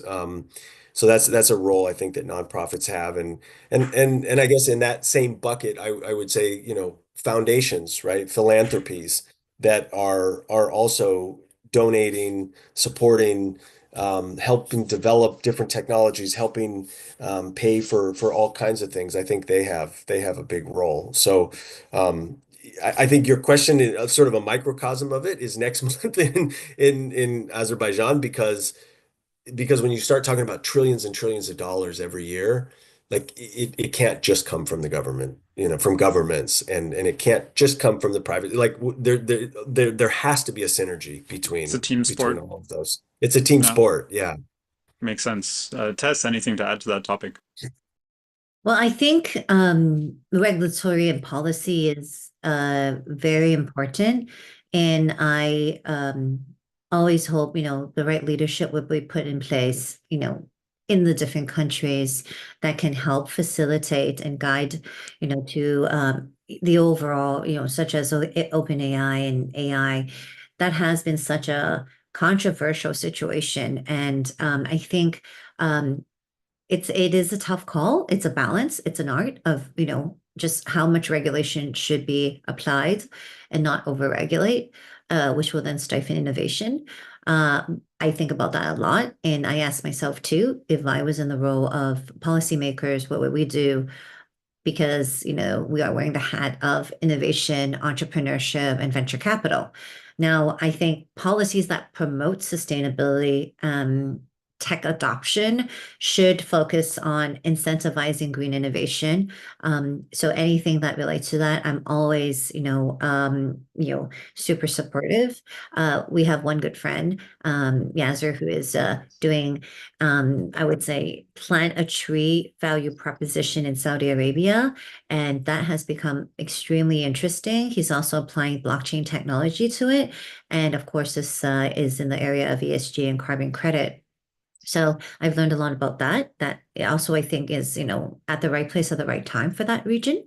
Now, I also have, seen some of the blockchains that have, been very active in being more ESG friendly, environment friendly, and energy friendly. And they're also making some good moves in the industry. I would also say that supporting policies that support R&D for renewable technologies and setting clear sustainability targets for industries help.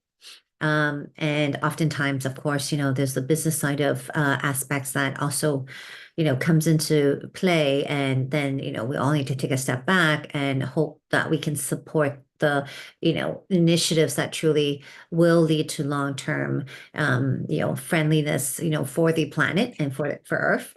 I think also governments can create frameworks that can allow for transparent reporting and environment impact. This hopefully will, just encourage companies to align their strategies and sustainability goals. Because, we hear the, debate about this carbon credit ESG, who or which camp does it truly benefit? So I think, we all need to think through that and then decide where we land. That makes sense.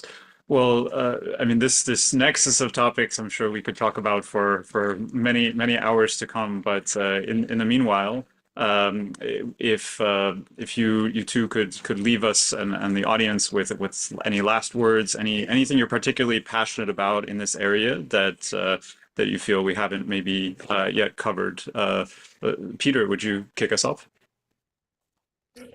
Oh boy, I'm passionate about a lot. I think of one area that we haven't talked about as much and that actually does cross into some of these areas is like the role of indigenous peoples in climate solutions. I think more and more, we're seeing what indigenous people have said for centuries, and that is that they are good stewards of the land. And so there's a whole movement to put land back in the hands of indigenous peoples that can help, decarbonize the world. And some of these areas actually do when it gets to climate finance, I mean, even AI, some of these things cross in, but so I would just mention that that's something to keep in mind, to kind of keep the people front and center when it comes to decarbonizing and particularly indigenous peoples. Makes sense. And Tess, bring us home. What are last thoughts for our audience? This is a perfect question to end off with.